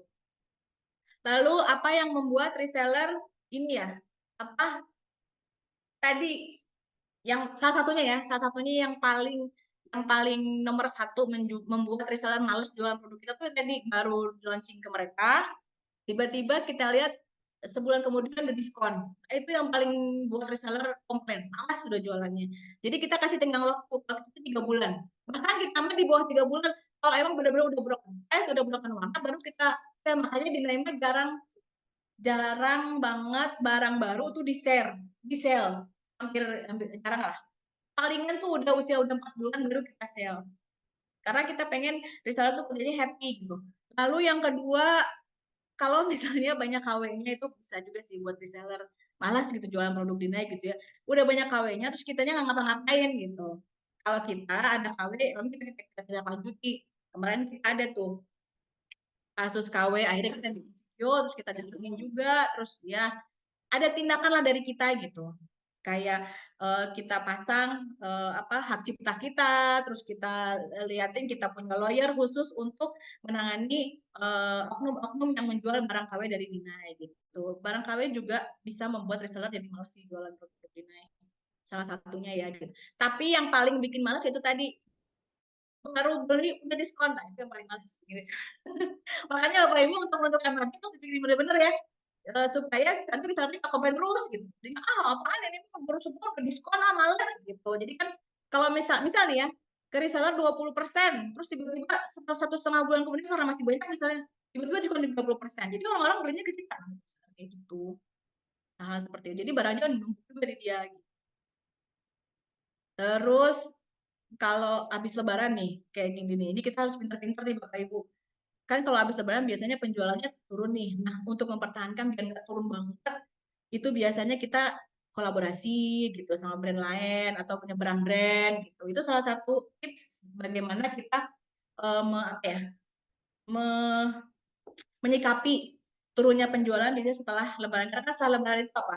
Beli hewan kurban, bayar uang sekolah, beli alat tulis, ya kan? Jadi kalau produk-produk kayak saya nih fashion, kayaknya bukan kebutuhan, maksudnya kalau fashion yang memang kebutuhan primer baju ya, tapi kalau baju-baju yang ini kan bisa nanti gitu, kan baju udah banyak gitu ya, maksudnya bukan yang utama banget lah gitu. Mereka masih memikirkan apa beli kurban, uang sekolah, peralatan sekolah kayak kayak gitu. Nah, tapi di momen ini kita tuh jangan jadikan sebagai apa ya? Ada kesempatan dalam kesempitan, Bapak Ibu. Jadi misalnya nih, oh beres sekolah berarti mereka akan bagi rapot, ya kan? Kalau bagi rapot biasanya mereka itu akan ngasih kado ke guru-gurunya. Nah, ini kita kemarin baru launching nih, hampers. Itu salah satu menyikapi, oh jadi kan kebayang, oh banyak harus ngasih ke guru, ini aja udah tinggal bawa, tinggal beli, nggak usah lagi, nggak usah ribet, tinggal beli aja, toh boxnya gratis gitu kan. Tapi beli produknya yang printing. Nah, misalnya kayak kayak gitu, itu untuk menyikapi gimana kita ngehits ke penjualan. Nah, kalau reseller gimana? Reseller harus beli boxnya dengan harga sekian gitu. Produk scarfnya yang di reseller aja. Jadi bisa juga beli di reseller, beli apa? Beli hampers buat guru. Nah, hal seperti itu momen-momen seperti itu harus dimanfaatkan Bapak Ibu gitu. Seperti itu, Mas Faiz. Semoga menjawab ya. Semoga menjawab ya tadi pertanyaannya dari Mas Heri Widayat Moko. Oke, Mbak, ini ada pertanyaan selanjutnya, ini mungkin dua pertanyaan tapi kurang lebih intinya sama nih. Ya. Bagaimana cara menciptakan reseller yang persisten dan selalu berkomitmen, selalu kembali dan bersemangat untuk menjual produk kita, dan gimana sih caranya biar reseller-reseller kita ini tetap bertahan bersama kita, gitu, Mbak? Nah, itu tadi. Jadi pertama jaga harga. Terus yang kedua kita harus selalu berkomunikasi dengan reseller di grup itu kalau bisa tiap hari. Jangan biarkan grup itu kosong tanpa ada postingan gitu ya. Lalu kita kasih kalau misalnya kita lagi aduh lagi nggak ada nih yang launch yang rilis kita belum ada, kasih video-video yang kan kadang-kadang ada ya video yang kita posting di Instagram tapi kita belum posting di apa di WA grup kita. Kasih itu video-video itu. Ini Bapak Ibu share ya biar apa siapa tahu Bapak Ibu masih ada stok terus itu apa jadi apa ada stok jadi bisa ngehit ke penjualan insya Allah gitu misalnya. Lalu itu promo di momen-momen tertentu kayak tadi misalnya oh kita mau ada pameran nih di lokasinya di A misalnya. Nah, apa di pameran itu sebuah reseller yang belanja di sana kita kasih tambahan diskon 8% misalnya. 8% aja tuh udah cuan buat reseller karena dia punya komunitas sendiri, nanti si reseller itu dia punya komunitas sendiri customer-nya dia. So kalau beli ke saya mah dia itu dari 8% masih ngambil lagi 5% buat dia juga nggak apa-apa asal quantity, asal dia ada produk yang dijual gitu. Jadi kita kasih promo-promo buat reseller terus libatkan dia terus di setiap event kita gitu. Kayak kalau misalnya apa namanya kita mau launching baju nih, launching baju kan biasanya sekarang kita ngundang influencer, ngundang model, nah jangan lupa kita undang reseller kita juga gitu untuk ikut acara itu gitu kan. Kalau acara gitu kan kayak apa seneng aja gitu kan, itu kayak apa ya, apa sih namanya exposure juga buat mereka gitu kan. Oh, gue diundang nih di acara ini gitu, di acaranya Dinai, ada influencer, ada ini sesuatu buat mereka gitu. Jadi mereka merasa dihargai juga, mereka merasa dihormati juga. Jadi terus tampilan. Nah, tampilan produk kita di sosial media juga harus dipikirin. Jadi biar mereka tuh bangga jualan produk kita gitu. Jadi mereka senang jualan produk kita. Jadi terus usahakan setiap berapa minggu ya, sebulan tuh minimal ada 2 kali lah rilis produk baru atau restokan atau apa gitu. Atau ada momen-momen yang bikin mereka tuh, ayo kita beli, ayo kita jualan. Nah, seperti ciptakan momen itu harus diciptain Bapak Ibu gitu. Jadi apa ya, itu kembali kepada seni kita bagaimana menjaga hubungan baik dengan reseller gitu. Seperti itu. Mudah-mudahan menjawabnya. Oke, semoga menjawab tadi pertanyaannya dari Mbak Metika Aswin dan juga Mas Hendra. Oke, Mbak, ini ada pertanyaan lagi. Ini kayaknya pertanyaannya banyak yang merasakan juga karena ini tuh kayak pertanyaan lebih dulu ayam atau telur sih sebenarnya ini pertanyaan mirip-mirip. Karena pertanyaannya adalah nih sebagai sebuah brand, Mbak, manakah yang lebih didahulukan? Branding dulu atau rekrut reseller dulu? Mau branding dulu tapi butuh cash flow. Mau rekrut dulu, tapi branding belum jadi. Sampai saat ini kami jalankan bersamaan, tapi belum menemukan pola yang tepat. Bagaimana cara efektif nih untuk, dan juga bagaimana cara efektif untuk merekrut reseller dalam jumlah yang banyak. Gitu, Mbak. Kalau berdasarkan pengalaman ya, kalau pengalaman saya sih, jadi ini jawaban bisa beda-beda ya, ini sesuai dengan pengalaman Bapak Ibu aja di lapangan. Kalau saya pribadi sih mending branding dulu. Karena kalau udah brandingnya dengan baik tapi dengan perhitungan. Kalau dengan branding kita udah bagus, produk kita udah bagus, itu customer tuh datang sendiri gitu. Jadi seller juga datang sendiri. Jadi mereka tuh ada keinginan, ini produk keren banget, aku mau jualan produk ini gitu. Apalagi kita buka kesempatan untuk jadi reseller gitu. Kalau pengalaman saya sih lebih baik branding dulu gitu. Jadi kalau kita maksudnya perkenalkan kalau kita udah punya branding, jadi kita udah melakukan branding dan berhasil. Kayak misalnya saya rasain ya, yang saya rasain. Perkenalkan saya Rani, manajer marketing dari Dinai. Kami ada rencana mau mengadakan kolaborasi ini dengan brand Anda. Mereka udah langsung tahu. Oh iya boleh, kapan kita bisa meeting? Langsung gitu jawabannya.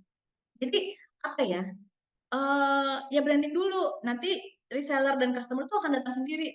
Kayak Ibu Trini juga. Dulu tuh eh, ketika booming produk scarf printingnya, itu kan di tahun 2018. Itu kan booming banget tuh scarfnya Dinai. Itu tuh buah. Reseller tuh langsung berdatangan dengan sendirinya gitu. Saya pengen jualan, saya udah. Nah itu tuh bisa membantu distribusi kita juga gitu. Jadi awalnya satu admin chat menerima chat sampai jam 11 malam karena retail semuanya kan, tapi karena udah ada nama dan ada dari seller jadi bisa mengurangi pekerjaannya admin gitu kan. Jadi kalau menurut pribadi saya sih branding dulu gitu. Baru nanti apa namanya? Menerima saya itu datang sendiri gitu. Itu sih. Oke, semoga menjawab ya pertanyaannya. Next kita ke pertanyaan selanjutnya. Ini kayaknya ada sambungnya sama pertanyaan tadi di awal-awal mengenai bagaimana menentukan harga untuk reseller nih. Nah, Mbak, ketika kita di sini pertanyaannya berapa persen margin yang kita dapatkan dengan konsep reseller? Terus HET-nya ditentukan oleh siapa aja dan juga bagaimana nih caranya membuat sebuah persaingan yang sehat dengan reseller? Karena balik lagi mungkin reseller nanti penjualannya harganya juga akan berbeda gitu ya dengan kita dan bagaimana biar persaingan dengan reseller ini tidak saling membunuh mungkin ya bisa kita bilang tapi justru menjadi persaingan lebih sehat dan menentukan setiap komponen-komponen harganya itu sendiri lebih enak nih buat semua pihak itu Mbak. Ya, itu tadi menentukan apa HPP ya? Siapa aja? Di sini HET tapi kayaknya sih HPP ya kemungkinan untuk penjualan. HPP ya. Kalau margin mah tetap itu gimana Bapak Ibu ya menentukan karena kan itu dari HPP nanti ketahuan Bapak Ibu mau jualnya berapa. Lalu dari situ kalau misalnya kita kasih margin sekian ke reseller masih ada margin nggak buat Bapak Ibu gitu kan itu Bapak Ibu yang karena kan dari produk misalnya dari food and beverage, F&B, fashion, elektronik kan beda-beda HPP-nya ya. Itu mah tergantung Bapak Ibu ya kalau untuk margin ke reseller. Yang penting Bapak Ibu tetap bisa punya margin aja. Ya, untuk tetap bisa punya margin ketika full, tetap punya margin ketika Bapak Ibu launching sale 50%. Nah, itu harus diperhitungkan Bapak Ibu. Jadi menentukan HPP itu dipikirin, tapi tergantung juga lihat produknya. Ini kalau saya jual segini, kira-kira orang-orang bakal beli kayak gitu. Makanya kembali lagi kualitas ya kan. Terus dipikirin tuh apa menentukan harga ke konsumen gitu ya. Terus gimana caranya biar reseller nggak saling itu tadi SPK. Dan kita harus tegas sama SPK. Surat perjanjian kerjasama itu di atas materai gitu ya. Jadi kita bisa enak gitu ngomongnya. Kan sudah perjanjian gitu. Nah, itu setiap saat harus diingetin Bapak Ibu sebulan sekali itu harus ada himbauan. Ayo inget ini harga-harga ya. Kok udah mulai banyak nih di marketplace. Nah, itu nanti turun lagi pada harganya normal lagi gitu. Terus nanti kalau kita jadi kita tuh ya harus sering-sering stocking stok kita tuh harus tahu mereka marketplace-nya apa, mereka akun IG-nya apa, kita harus tahu, harus kepo. Kita tahu harga di pasaran berapa, atau kita search aja, dinilai apa gitu, keluar tuh, toko-toko keluar tuh. Nah, kalau udah mulai banyak, kita ingetin tuh ke reseller Bapak Ibu, ini kita screenshot nih, udah banyak nih harga yang di bawah ketentuan dari yang sudah kita sepakati bersama, tolong ya kami himbau untuk kembali. Nah, gitu cara penyampaiannya yang enak aja, nggak usah, tidak perlu yang apa namanya, tidak perlu kekerasan gitu ya. Jadi santai aja gitu, tapi tetap di-screenshot, dari cara gaya bicara kita di grup yang baik-baik aja gitu. Kalau misalnya ada satu nih susah banget, udah japri aja, minta tolong ya, mohon maaf ini kok, apa, kita udah himbau berapa kali di grup, ini belum ada perubahan, kayak gitu. Emang harus gitu, ya kita harus emang kepo, harus kepo sama Instagram-nya reseller, Instagram apa, akun jualannya ya, sama toko-tokonya kita harus kepo, harus tahu gitu. Toko di marketplace-nya apa aja, jadi kita, nah itu ya, ada GForm juga, itu sangat membantu tuh. Jadi kalau saya rilis, Bapak Ibu coba tolong diisi, data ya, nama, alamat. Nama itu ada 3, ada nama sesuai KTP, ada nama panggilan, ada nama toko, ada nama akun IG-nya apa gitu. Jadi detail banget di GForm-nya gitu. Jadi kita bisa tahu, oh ini teh tokonya ini tokonya ini. Kadang-kadang kan nama di KTP misalnya Siti Aisyah, padahal nama sehari-hari kalau kita berkomunikasi di grup adalah Inong. Itu kan jauh banget ya. Nah, kayak gitu. Jadi nama juga kita harus detail Bapak Ibu, nama KTP siapa, nama panggilan siapa, nama tokonya apa, nama toko online-nya apa. Jadi kita harus kepo memang gitu. Itu Bapak Ibu. Oke, semoga menjawab Bapak Ibu pertanyaannya. Nah, kita lanjut lagi nih, Mbak. Ada pertanyaan. Bagaimana cara untuk menentukan minimal jumlah untuk pembelian reseller? Dan nih mungkin ada bukan masalah reseller aja kali ya, mungkin semua orang juga pemilik bisnis relate dengan pertanyaan selanjutnya. Dan bagaimana menanggapi ya, teman dekat yang beli dalam jumlah dikit, tapi kekeh pinginnya tuh dikasih harganya reseller katanya tuh. Gitu, Mbak, pertanyaannya. Iya, itu yang poin terakhir memang banyak sih yang kayak gitu ya. Yang pertama dulu, apa, ini ya, menentukan harga ya? Eh, jumlah kuantiti Menentukan ya? jumlah Jumlah ya kuantiti jumlah ya, minimal kuantiti produksi. pembelian. Nah, kalau jumlah kuantiti itu memang harus berjalan dulu, apa namanya, untuk kuantiti minimal untuk menjadi reseller maksudnya gitu, atau kuantiti minimal produksi? Kuantiti untuk menjadi resellernya kita. Oh, kalau kuantiti minim jadi tergantung kita bikinnya berapa, kalau kita sih di 100 pieces kalau scarf ya. Untuk awalnya 100 pieces itu dan harus campur, harus mix antara printing dan polos. Kalau baju itu minimal 25 juta gitu. Kalau dinai gitu, kalau itu sih udah berlaku umum soalnya. Semua orang udah pada tahu kalau dinai seperti itu gitu.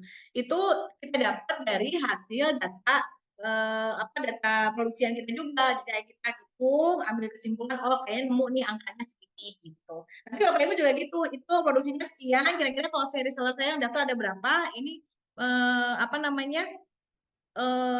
Apa kalau saya produksi segini kira-kira reseller apa bisa minimal beli berapa nih gitu. Itu tergantung kuantiti produksi kita juga gitu bisa memenuhi enggak gitu. Kalau dengan sekian reseller misalnya anggaplah reseller belinya sekian gitu, produksi kita cukup enggak buat sekian reseller itu yang harus dipertimbangkan gitu. Gitu sih. Lalu yang tadi bagaimana teman minta diskon ya? Kalau kalau kita sih jujur itu gimana ibu ya. Jadi kalau kita tuh tolong ibu ini dikasih diskon sekian. Itu ya itu kan kalau beliau kan owner ya. Kalau owner mah ya udah bebas aja. Kan Bapak Ibu kan owner. Jadi Bapak Ibu sebenarnya bebas aja menentukan. Nah itu juga harus diperkirakan ke KPP nanti. Teman-teman pasti minta diskon nih. Tapi diskonnya nggak usah banyak-banyak juga. 10% aja gitu. Atau temennya deket banget. Tingkatnya udah beda lagi nih. Temennya aduh pasti banget. 15% misalnya gitu. Kalau kayak reseller banget mah itu mah udah adik kakak kali ya. Boleh lah reseller. Itu sih kalau itu keputusan 100% dari ibu sebagai owner gitu. Kadang-kadang apa namanya? Kadang-kadang mereka tuh juga perlu di ini ya, perlu disindir dengan postingan-postingan bahwa kalau ke temen ya nggak usah minta diskon, justru didukung, belinya harga normal aja. Nah kan sebenarnya posting-postingan kayak gitu, nah itu tuh perlu dijelaskan kayak gitu, menyadarkan teman-teman yang suka minta diskon ke temennya yang pengusaha gitu. Itu Bapak Ibu, jadi kalau untuk diskon sih, keputusan ada di owner sih. Kalau owner-nya oke ya kasih, kalau enggak ya enggak gitu. Misalnya ini baru banget, "Oh ini tuh baru banget atuh jangan atuh say, sok ada beli-beli," gitu. Kayaknya Itulah memang itu harus disiapkan konten-konten ini ya buat ngerem gitu kali ya, Mbak. untuk menyadarkan gitu ya. Tapi kalau diskon mah ya tergantung Bapak Ibu sebagai pengusaha kalau mau kasih ya kasih, kalau enggak ya dengan berbagai cara lah. Nanti dulu atuh Shin baru launching nih gitu misalnya. Kayaknya engke, nah gitulah, ngeles ya gitu. Ya baik, tentunya Gitu. mungkin buat Bapak Ibu kalau temen sih pasti nggak bakal merasa keberatan ya Bapak Ibu ngomong seperti itu. Jadi jangan takut untuk berkata seperti itu ya. Oke, kita punya pertanyaan selanjutnya nih Mbak. Nah, ini juga mungkin ada beberapa yang merasakan mencari reseller tapi mungkin jatuhnya menjual produk lepas nama gitu ya, menjual produk lepas nama. Jadi di sini saya sudah menjalankan penjualan bersama reseller. Jadi hampir rata-rata reseller saya menjual dengan menggunakan nama brand mereka. Apakah itu baik untuk usaha saya ke depannya Mbak? Ngaruh nggak ya Mbak ke branding usaha kita? Itu Mbak. Oh, ngaruh banget. Karena kan apa? Kalau branding kan nama ya, yang dikedepankan adalah nama, membesarkan nama merek saya gitu kan. Itu kalau misalnya konveksi, usahanya konveksi, jadi bajunya polosan, memang white label, memang dia usahanya di situ ya it's okay nggak apa-apa kalau dari seller sok label aja sama sama label brand lu gitu. Itu memang dari awal kita sudah memposisikan sebagai produsen yang memang cuma buat baju white label nggak ada merek gitu misalnya. Itu mah nggak apa-apa, itu mah memang sudah pilihan kita untuk memilih bisnis seperti itu gitu ya. Tapi kalau kita memang kita bisnisnya pengen aku mau branding, aku mau punya merek, ya harus pakai brand Dinai, harus branding bener-bener ini kayak Dina itu setiap reseller di tokonya atau misalnya yang punya tokonya di rumah pun itu kita kasih signage untuk menginfokan bahwa ini benar-benar reseller resmi Dinai gitu dan itu namanya Dinai gitu ada bentuknya akrilik bulat gitu kayak signage ini adalah reseller resmi Dinai nama di situ nama tokonya kalau nama tokonya nggak apa-apa misalnya saya dari reseller kan banyak brand saya reseller maaf ya saya sebut brand sebelah misalnya saya brand resellernya Dinai, Monel, Corina, apa My Lady gitu nah, tapi di dia ada signage nama tokonya tapi Anissa. Nah, tokonya sih toko Anissa, tapi brandnya banyak. Tapi kita ada Dinai di situ gitu. Tapi Dinainya tetap ada. Nah, itu sih nggak apa-apa kalau nama toko ya. Tapi kalau barangnya, bajunya tetap harus ada Dinainya. Karena karena beliau, Ibu Tintin, kami memang mau brandingnya pakai nama gitu. Nama kita yang pengen brand awareness lah, brand awarenessnya memang Dinai gitu. Tapi kalau ibu tadi misalnya memang mau bisnisnya ada memang saya mah bisnis saya konveksi saya produksi baju soalnya terserah labelnya gimana ibu terserah mau labelin apa jadi nanti ada beberapa reseller yang jual baju yang sama tapi mereknya beda-beda gitu kan nah kalau dari awal sudah menentukan ibu memang mau bisnisnya gitu ya nggak apa-apa gitu tapi tentukan dari awal kalau saya mah pengen branding brand saya gitu karena nanti kan hasilnya tentu akan berbeda upaya-upayanya pun pasti akan berbeda gitu jadi kalau misalnya dari awal udah pengen bikin baju doang, ya nanti brandingnya paketan usaha judulnya, ya kan? Bukan brand bajunya. Mungkin seperti itu sih kalau menurut saya ya. Oke, semoga menjawab ya pertanyaannya Ibu. Kita lanjut pertanyaan selanjutnya nih. Bagaimana mengelola date stock biar menarik untuk reseller nih, Mbak? Oh ya, eh ini apa namanya benar-benar di sini seninya harus harus difikirkan matang-matang ya kalau untuk dead stock.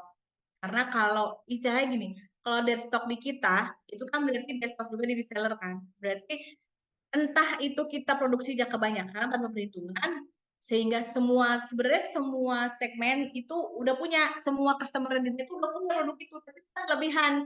Nah, mungkin pertama kita bisa lakukan kan selama ini kita lakukan ads tuh. Kan kalau misalnya reseller kita itu kan paling di Jawa di Pulau Jawa, luar pulau tuh Kalimantan doang. Luar negeri tuh cuma Taiwan cuma satu.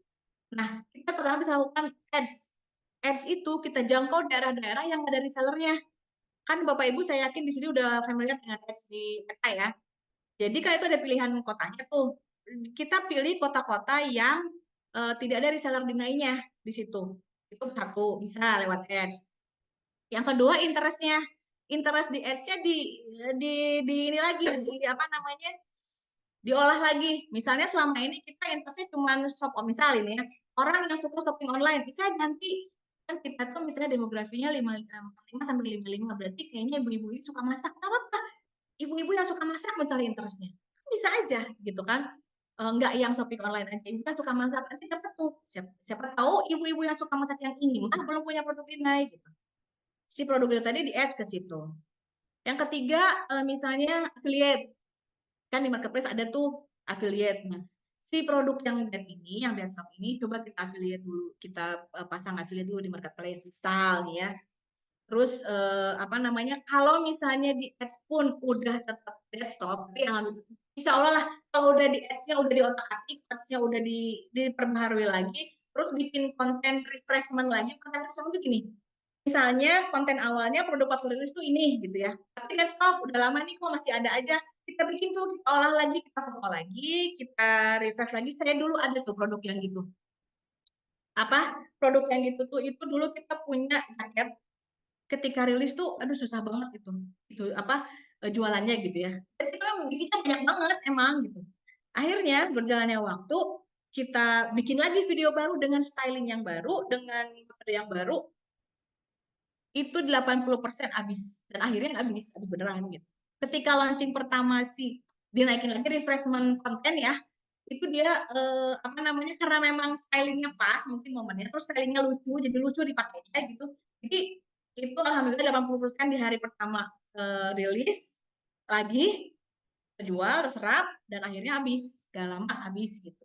Itu salah satu cara ya buat apa, buat gimana memperlakukan dead stock. Udah semua nih cobain, udah susah banget, ya udah diskon 50%. Makanya itu kenapa ketika Bapak Ibu menentukan harga, itu Bapak Ibu harus memikirkan ini gimana caranya gue 50% juga bisa dapat margin.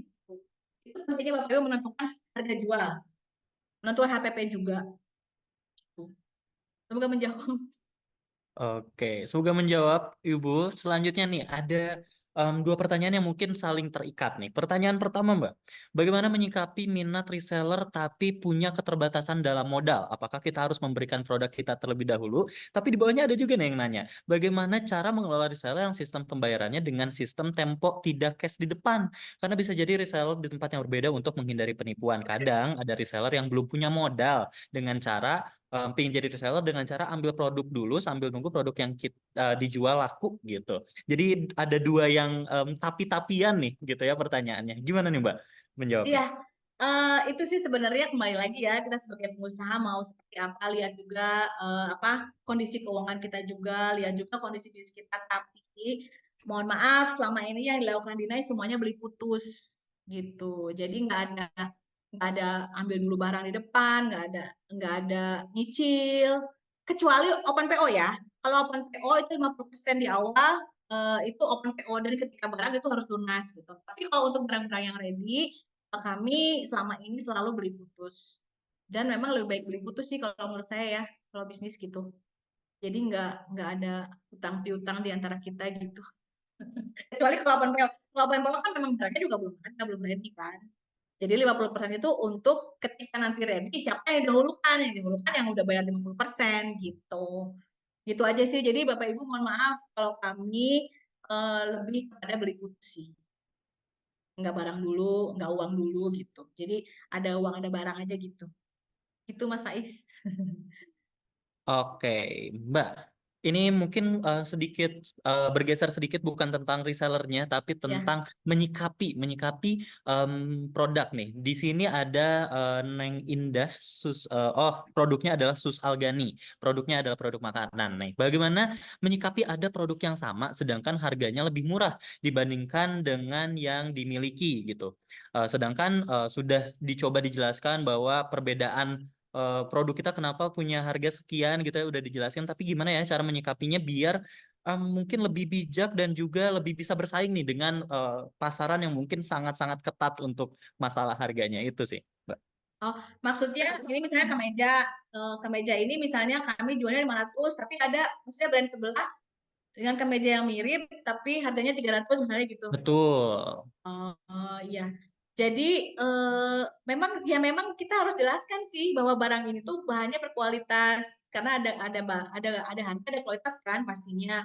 Lalu pasti pasti kalau dilihat-lihat lebih detail lagi ini pasti barang ada bedanya nih. Kayak misalnya kalau apa namanya kita juga ada sih sering gitu ya dapat dapat DM yang kayak gitu dapat yang chat yang gitu ah ini di pin aja pin magnetik kan launching pertama di itu tiba-tiba adalah yang lain dengan harga yang lebih murah gitu ya tapi ya saya sampaikan kepada admin-admin saya kalau ada yang membandingkan produk kita dengan produk yang lain ya kita tetap jelaskan kualitasnya itu Dina itu maksudnya magnetnya memang dibuat kuat, brandingnya memang apa ada logonya, dibikin cantik, dibikin supaya tidak lentur dan memang harus disampaikan kualitasnya memang pasti lebih baik insya Allah gitu ya.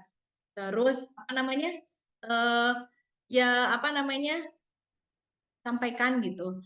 Atau kalau misalnya kalau misalnya ibu belinya ini 3, ibu bisa dapat ini loh pouch. Kan kita kalau misalnya beli scarf 3, kita dapat pouch tuh. Iya ibu, tapi ini kalau misalnya ibu beli di sini terus beli 3, ibu dapat pouch. Atau kalau enggak, ibu kalau beli di sini ya, ibu dapat ini scrunchies gratis.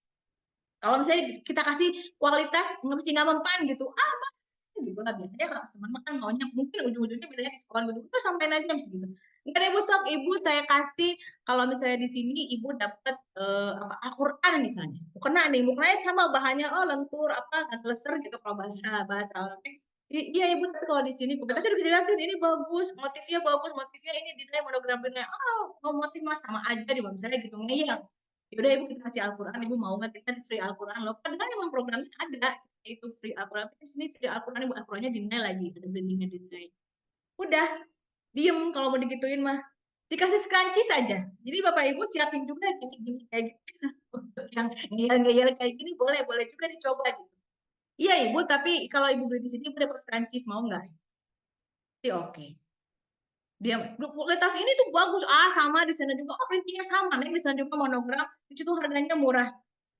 jadi tuh ibu saya kasih inner bandana ya free buat ibu mau nggak udah jelasin panjang lebar tapi itu terus tapi si ibu tuh pengen beli tapi tapi ada sesuatu yang dia dapat gitu ada memang yang suka ngeyel tapi nggak banyak tapi emang ada mas Faiz yang ngeyel gitu tidak customer teh betul ya mau nggak mau kan kita kasih apa kayak gitu apa ya inner ya scrunchies kita bikin khusus tuh scrunchies buat gift pouch kita bikin khusus buat yang gini-gini handling komplain misalnya permohonan maaf ini kami kasih ya apa pouch buat ibu khusus gitu kayak gitulah harus disiapin juga bapak ibu tuh Harus ini ya siap produk plan Z ya kita bisa ya bilang plan Z untuk segala iya kegiatan, benar segala kondisi.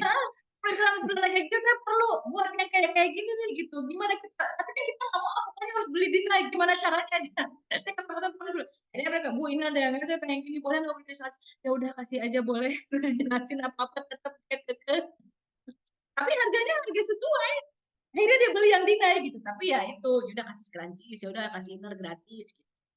Tapi nggak banyak sih yang gitu sedikit lah Ya dibandingkan ada dengan sekian ya. pembeli ya Hmm. jadi Mau-mau siapin lah tapi kayak malu gitu. lah sebenarnya mau-mau tapi mau lebih sih lebih tepatnya kali ya. gitu Oke, Mbak, ini ada pertanyaan lagi.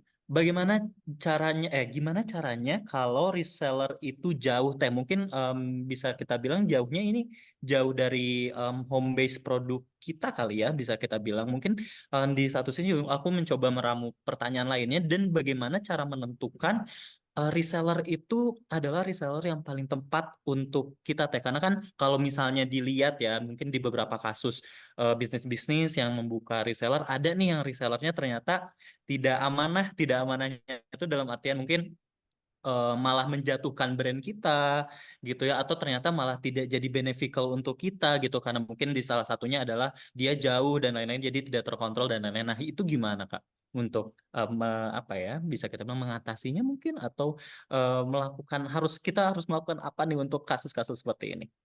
iya jadi kita pernah juga sih ada kasus seperti itu tapi ya kita mah harus tegas sama yang kayak gitu ya, karena kita mempertahankan kita kan udah membranding capek ya dari awal sampai akhirnya ada lah gitu brand Bapak Ibu, akhirnya brand kita tuh dapet gitu ya, terus tiba-tiba ada yang rusak, ya kita harus tegas. Ya udah, dengan kita harus cari bukti dulu, jadi nggak bisa kan datengin ke sana, harus ada buktinya bahwa dia melakukan eh, apa tindakan penyimpangan gitu. Harus ada buktinya dulu. Kalau udah ada buktinya kita enak ngomongnya, ya udah, kan?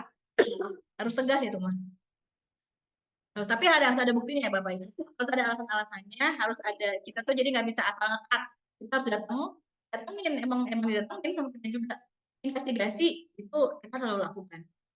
Kita investigasi, kita datengin ke tempatnya, lalu ya udah kalau udah terbukti melakukan penyimpangan ya udah dikat. Nggak ada lagi, nggak ada ampun sih kalau kita sih udah jadi cut gitu. Jadi baik-baik ya. Kan secara pribadi kita masih berhubungan. Kita hubungannya terputus hanya hubungan bisnis aja. Kalau hubungan pribadi masih baik gitu. Itu sih. Oke, Mbak, ini ada pertanyaan lagi nih. Lebih utama mana nih, Mbak, menurut pengalaman dari Mbak Rani sendiri? Lebih utama distributor atau reseller nih? Itu. Nah, kalau itu tergantung lagi sama produk yang kita bikin, sama tujuan kita buat perusahaan juga, buat produk juga. Itu sih kembali kepada ini ya, kembali kepada kebutuhan masing-masing Bapak Ibu sebagai pengusaha. Kalau misalnya dirasa gue nggak mau mikirin penjualan deh, udah aja aku mau produksi aja, capek mikirin marketing, produksi nggak mikirin penjualan, marketing, capek aku mau produksi aja. Nah, itu mungkin cocok tuh distribusi. Jadi setiap kita dengan persyaratan setiap kita bikin, lalu beli semua. Terserah kamu mau bikin harganya jadi berapa di pasaran gitu ya. Nanti kan dia di distributor ini dia baru nanti reseller dia mikirin apa namanya marketingnya kemana aja, distribusinya kemana aja, resellernya mau dari mana aja dia mikirin.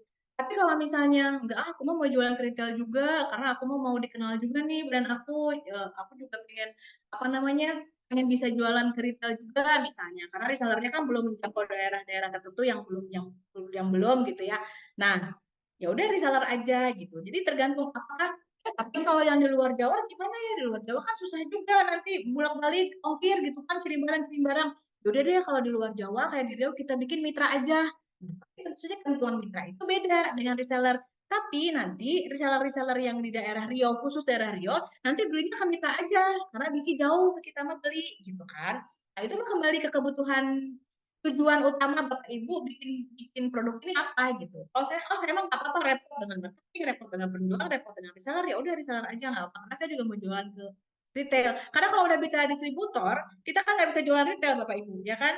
Nggak enak. Maksudnya secara etika kan distributornya yang punya apa ya? Kayak punya bukan hak sih, punya hak cipta, bukan hak cipta. Secara etika dia jualan ke retail. Gitu.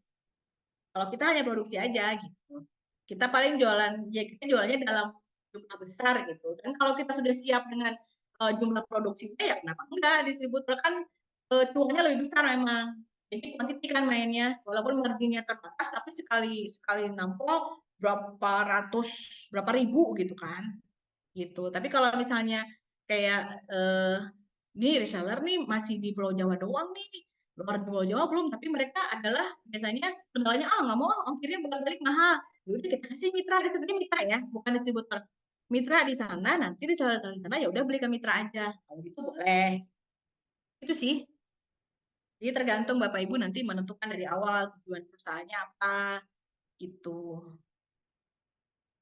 Oke, semoga menjawab pertanyaannya Ibu. Nah, selanjutnya nih, Mbak, ada pertanyaan kalau tadi tentang reseller-reseller, kita masuk ke brandnya sedikit nih, ke Dinenya itu sendiri. Pertanyaannya adalah sukses factor apa yang ada dalam melaksanakan usaha hijab dan mungkin di sini kebetulan ada paling banyak mostly UMKM usaha mikro di sini ini adalah di bidang fashion sih Mbak. Nah jadi pertanyaannya adalah sukses factor apa nih dalam menjalankan usaha hijabnya dan kelemahan serta kelebihan dari pengembangan usaha khususnya di usaha bidang fashion khususnya untuk Dina berarti di usaha hijab gitu Mbak. Iya, kalau sukses faktornya sih kalau saya lihat Ibu ya, pertama sih tetap ikhtiar dan berdoa ya. Itu sih yang utama sih. Ikhtiar dan berdoa karena kan segimanapun usaha kita tetap yang tentunya di atas ya kan. Itu sih kalau saya yang lihat ibadah beliau memang luar biasa gitu ya. ikhtiarnya juga luar biasa. Beliau itu tipe orang yang memang kerja keras gitu, lalu fight gitu. Jadi kalau misalnya nih ya dalam hal bikin produk nih, dari A sampai Z itu benar-benar dipikirin banget gitu. Kalau misalnya ada satu pabrik nggak bisa, ini pasti bisa. Misalnya beliau tuh pengen scarf-nya bagus gitu, tapi nggak dapat nih feel-nya, tetap aja ke pabrik minta ini kayaknya kurang ini sedikit, ini kayak kurang sedikit, jadi semangat gitu. Terus bisnisnya tuh bener-bener kalau orang Jawa bilang tuh diopen itu apa ya? Bener-bener dijaga, bener-bener dipelihara dengan baik, bener-bener kayak kayak anak, kayak ngajakan itu kan kayak anaknya dia baru lahir gitu ya, dari awal dia bikin produk ini gitu, beliau bikin produk ini sampai akhirnya sekarang udah 10 tahun gitu umurnya. Itu bener-bener dari awal tuh kayak anak sendiri gitu ngelolanya. Dari A sampai Z itu bener-bener dipikirin dalam bikin produk ya.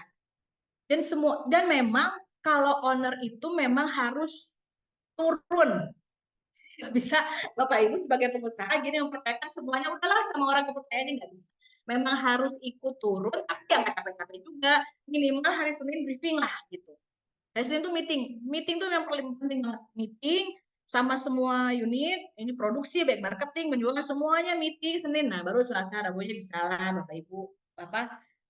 Meskipun itu remote, itu emang harus turun kalau owner ya gitu. Dan memang kalau misalnya hal-hal produk, kalau apa ya, jadi pantang menyerah gitu. Ini pasti bisa deh bikin ini sampai akhirnya benar-benar nggak bisa Bu karena ini begini ya udah oke nggak apa-apa. Jadi kita cari alternatif lain. Jadi apa ya, ikhtiar, berdoa, kerja keras, pantang menyerah itu kata-kata yang klise, tapi memang benar.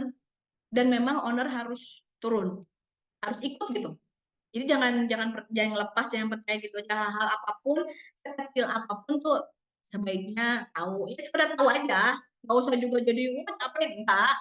Minimal Senin meeting apa aja nih yang ini yang perlu diiniin ini oke. Jadi minggu ini kita mau ini nah gitu. Itu aja sih, tapi harus tahu. Gitu sih mungkin Bapak Ibu. Oke, semoga menjawab pertanyaannya ya, Bapak. Nah, sekarang pertanyaan ini ada di kasusnya yang dialami oleh salah satu peserta nih dari Istianah dari OG Jewelry Pacitan. Jadi OG Jewelry ini adalah produk yang custom made nih, Mbak. Jadi produknya memang dibuat custom sesuai dengan request dari konsumennya. Nah, pertanyaannya adalah gimana sarannya biar punya reseller juga? Soalnya pengalamannya adalah karena custom. Isunya adalah bagaimana reseller ini bisa ngerti nih yang konsumen mau dan juga bisa menjelaskan ke kita sebagai pemilik brand, sebagai pemilik produknya agar bisa diterjemahkan menjadi karya yang sesuai dengan request dari konsumennya itu sendiri. Takutnya justru malah ada miss penangkapannya nih dari resellernya, menangkap dari konsumen seperti apa dan disampaikan ke kita sebagai pemilik brandnya seperti apa. Itu Mbak pertanyaan. Iya, custom ya. Custom tuh kan kayak misalnya jewelry ya, perhiasan ya. Kayak misalnya sekarang tuh ada musim tuh cincin yang tulisan nama, misalnya Rani, tulisannya Rani gitu. Nah, kayak gitu kali ya customnya ya. Jadi Mungkin sesuai kalau keinginan. ini yang ditakutkannya mungkin lebih ke custom yang lebih detail gitu kayaknya Mbak. Bukan kalau tulisan mungkin masih aman, tapi misalnya saya pingin jewelry-nya tuh lekukannya pinginnya seperti apa misalkan, atau Oh mau di iya ya. bentuknya pingin seperti apa. Takutnya penerjemahannya tuh beda nih ketika sampai ke kita sebagai pembuat dari produk itu Mbak. Ya itu berarti balik lagi komunikasi antara reseller dengan produsennya harus intens. Jadi benar-benar detail itu mah ya. Jadi ya harus mengupayakan gimana caranya memang yang disampaikan reseller ini benar-benar apa yang diinginkan oleh end user gitu.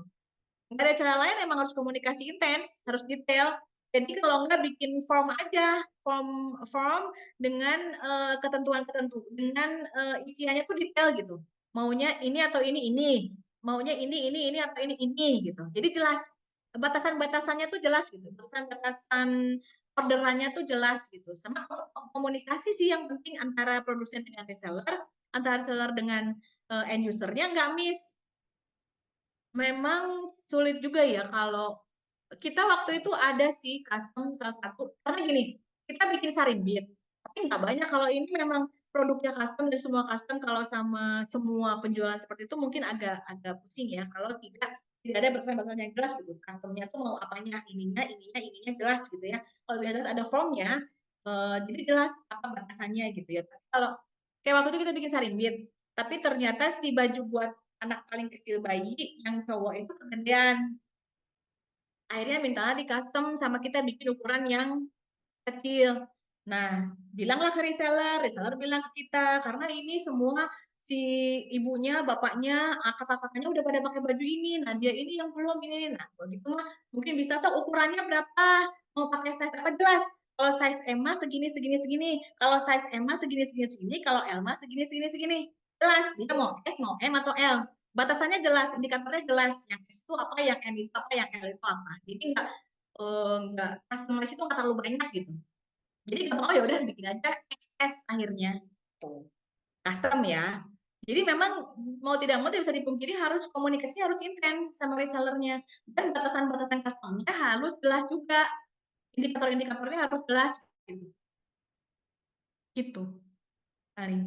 Jadi sebenarnya walaupun produknya adalah produk custom, sebenarnya masih sangat possible ya, sangat memungkinkan Ya, untuk reseller juga gitu ya. iya, tapi mungkin agak effort sedikit untuk Hmm. memberikan indikator-indikator yang jelas supaya akhirnya tidak bingung juga bikinnya gitu.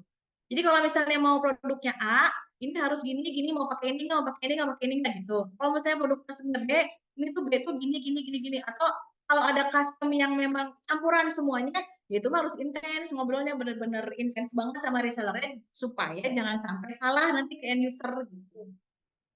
Mungkin gitu ya, mungkin bisa menjawabnya. Kalau Berarti kami kan ukurannya udah jelas, custom hmm, mau S, S itu segini-segini, oh masih kegedean berarti kita bikin XS gitu. oke. Berarti memang selain untuk jelas ke end usernya, mungkin kita juga harus bisa sedetail itu Iya, pemahaman produk reseller, iya, pemahaman produk terhadap resellernya juga ya, reseller iya ke betul kitanya betul. gitu. Oke, ini juga udah menuju akhir waktu nih kebetulan. Iya, Mungkin ada dua pertanyaan ya, Mbak. Ini ada dua iya, dua pertanyaan. pertanyaan Ini terakhir ya. pertanyaan pertama dulu ya, dua Oh pertanyaan ya. terakhir. Mm-mm. Oke, kita ke pertanyaan pertama dulu. Sebelumnya, aku juga mohon maaf nih buat Bapak Ibu semuanya. Pertanyaannya masih numpuk banget kalau aku lihat di kolom ini masih 20-an gitu ya. Jadi nanti mungkin kita kalau misalnya bisa bertemu dengan Mbak Rani dalam another kesempatan gitu ya, kesempatan lainnya mungkin nanti bisa ditanyakan gitu berdiskusi dengan Mbak Rani. Nah, tapi kita akan menjawab dua pertanyaan. Kita ke pertanyaan pertama dulu nih. Kalau tadi itu adalah produknya custom, kalau ini adalah permasalahannya untuk produk home decor yang produknya besar dan juga mahal. Apakah kira-kira cocok nih untuk sistem pemasaran menggunakan reseller? Karena target marketnya dan pendekatannya pasti berbeda nih dengan produk-produk lain seperti fashion ataupun produk makanan. Pada stepnya, apakah produk home decor ini bisa menggunakan pemasaran reseller nih, Kak? Menurut Kakak sendiri? Menurut pribadi saya ya, kalau home decor itu kan lebih ke personal ya. Maksudnya pembelinya tuh apa personal gitu. Ah, tapi ada juga yang sekarang itu apa gini, mungkin apa namanya bukan reseller atau ya apa ya, bukan kalau juga bukan. Atau kalau home decor kan kalau saya pernah gitu mau bikin kayak sederhana aja kamar. Mau bikin kamar, tapi pengen home decornya gini gini gini. Tapi saya ordernya ke teman saya. Aku pengennya gini dong, gini gini. Oh ya udah bisa. Selama teman saya ini bisa menerjemahkan kemauan saya secara personal, karena kan kalau home decor personal banget, aku pengennya gini gini gini. Dia bisa menerjemahkan hal itu langsung ke produsen, mungkin itu bisa dijadikan apa ya? Dijadikan eh, salah satu pilihan untuk bisnis reseller gitu. Saya yakin kan kan teman saya ini jadi bisa reseller juga kan. Dia bisa bisa dari misalnya lu hitungin berapa nih kira-kira segini, misalnya harganya kamu di A, ya udah gue tambah sekian kan jadinya segini segini segini. Aku sih oke karena apa? Karena aku percaya sama teman aku dia emang jago masalah home interior gitu. Karena home interior itu kan memang personal. Nah, kita sebagai produsen bisa aja begitu asal produk knowledge-nya jelas. Asal kemauan menerjemahkan kemauan si customer-nya juga jelas gitu. Jadi jangan sampai ada salah. Dikasih tools untuk apa namanya menerjemahkan keinginannya. Kan sekarang banyak tuh di tab apa secara online-nya home decor mau gimana gimana kan bisa dibikin ya. Banyak banget lah aplikasinya kalau mau bikin home decor. Nah, kalau misalnya udah ACC, nih lihat dia pengen kayak gini, lu bisa nggak bikin? Bisa. Dan produsennya pasti bisa aja kan kalau home decor bisa. Nah, itu bisa dijadiin sebagai salah satu alternatif, oh sebelum mau jualnya harus aja. Nah, misalnya dari total Bapak Ibu harus mikirin kalau produksi gue segini, gue dapat margin segini, kira-kira karir ke dia berapa ya gitu. gue kasih ke customer misalnya kasih harga sekian, dan nanti tuh itu dari segitu tuh udah ada buat si resellernya. Gitu. Jadi tetap balik lagi ke komunikasi ya. Jadi komunikasinya harus intens juga, terus menerjemahkannya pakai tools kalau home decor mah. Jadi benar-benar menggambarkan keinginan si customer, karena kalau home decor tuh sangat personal banget kan pengennya. Jadi eh, salah sedikit aja kan gatel gitu kan, pengen revisi gitu. Ya revisi mah boleh tapi jangan banyak teuing kan gitu kalau home decor mah gitu. Jadi benar-benar harus ngerti banget. Dan resellernya pastikan dia ngerti cara kerja home decor. Walaupun gak usah sekolah ya, tapi dia ngerti banget gitu. Ini bahannya tuh harus apa, itu korden korden kalau kayak gini tuh bahannya apa gitu. Karpet yang kayak gini bahannya apa gitu, kayunya apa. Dia juga harus minimal dia ngerti juga yang kayak gitu gitu. Jadi biar ngasih tahu ke nggak beda terlalu, jadi tinggal ke ini nanti lu bikin gini gini gini gini ya, oke oke tinggal gitu gitu. Jadi ngobrolnya nggak terlalu repot lah gitu nanti sama produsennya gitu. Bisa bisa asal toolsnya jelas ya, gitu. Oke, jadi mungkin conclusion dari dua pertanyaan tadi dua sebelumnya tadi di apa custom barang-barang custom dan ini kalau home decor semuanya sebenarnya bisa ya reseller tapi balik lagi mungkin memang komunikasinya memang harus kuat Ya, banget nih untuk ya, beberapa bidang tertentu gitu ya kayak tadi yang ya. custom ataupun home decor. Nah ini ada pas banget sama pertanyaan penutupnya nih buat Mbak Rani di akhir sesi kita hari ini. Tadi kita sudah dapat conclusion bahwa oh ternyata ini loh yang harus kita siapkan ketika kita ingin apa namanya memiliki reseller gitu untuk bisnis kita dan ternyata semua bisnis itu ya masih ada possibilities untuk mempunyai reseller gitu ya memiliki menggunakan skema reseller dalam penjualan produknya nih. Nah, dari Mbak Rani sendiri untuk seluruh peserta kita pada kegiatan hari ini ada nggak nih tips yang bisa Mbak Rani kasih ke teman-teman pelaku usaha mikro yang tentunya ya tidak semuanya memiliki modal yang banyak gitu ya, memiliki keterbatasan dalam modal itu sendiri untuk bisa mulai merintis bisnis khususnya untuk memulai rintis reseller itu sendiri. Silakan, Mbak Rani. Oh, tipsnya kalau dari saya eh apa ya, konsistensi konsistensi istiqomah gitu. Jadi terus jangan pantang menyerah. Jadi kalau misalnya apa namanya, gak apa-apa dari kecil-kecil dulu. Jadi apa ya, usahakan kita itu mengelola bisnis itu sesuai dengan kemampuan kita gitu. Gak apa ya, dari kecil-kecil dulu pelan-pelan tapi konsisten, pelan-pelan tapi konsisten. Terus apa, berpikirnya tuh pengembangan gitu. Terus jangan campur adukan keuangan bisnis dengan keuangan pribadi. Itu benar-benar harus dipisah dari sekarang. Dari sekarang ya. Harus benar-benar bisa memanage dari segi, kalau bisa usahakan bedakan ini mana buat modal dulu, terus bedakan ini uang buat pribadi. Syukur-syukur kalau Bapak Ibu sambil apa ya, misalnya apa namanya, side job dulu nih, pengusaha untuk usahanya, pelan-pelan nanti kalau udah agak maju gitu ya, baru rilis yang baru lepas gitu ya, terus serius di produknya ini. Dan memang harus konsisten, harus serius, dan memang harus tanggung jawab sama keputusan yang udah diambil gitu.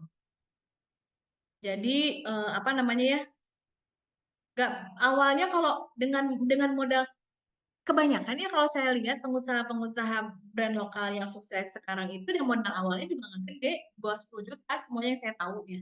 Semuanya di bawah 10 juta. Tapi apa sih, mereka konsisten. Konsisten tiap hari tuh dipikirin, jadi tiap hari ya, tiap hari bangun ini gue mau ngapain nih hari ini. Oh hari ini mau jualan ini, mau bikin ini, mau jualnya ke sini ke sini ke sini. Konsisten. Udah jalan sehari. Terus apa? Ya ikhtiar berdoa mah udah pasti ya. Konsisten. Besok paginya lagi, kalau bisa hari ini tuh ada yang lebih dari kemarin gitu.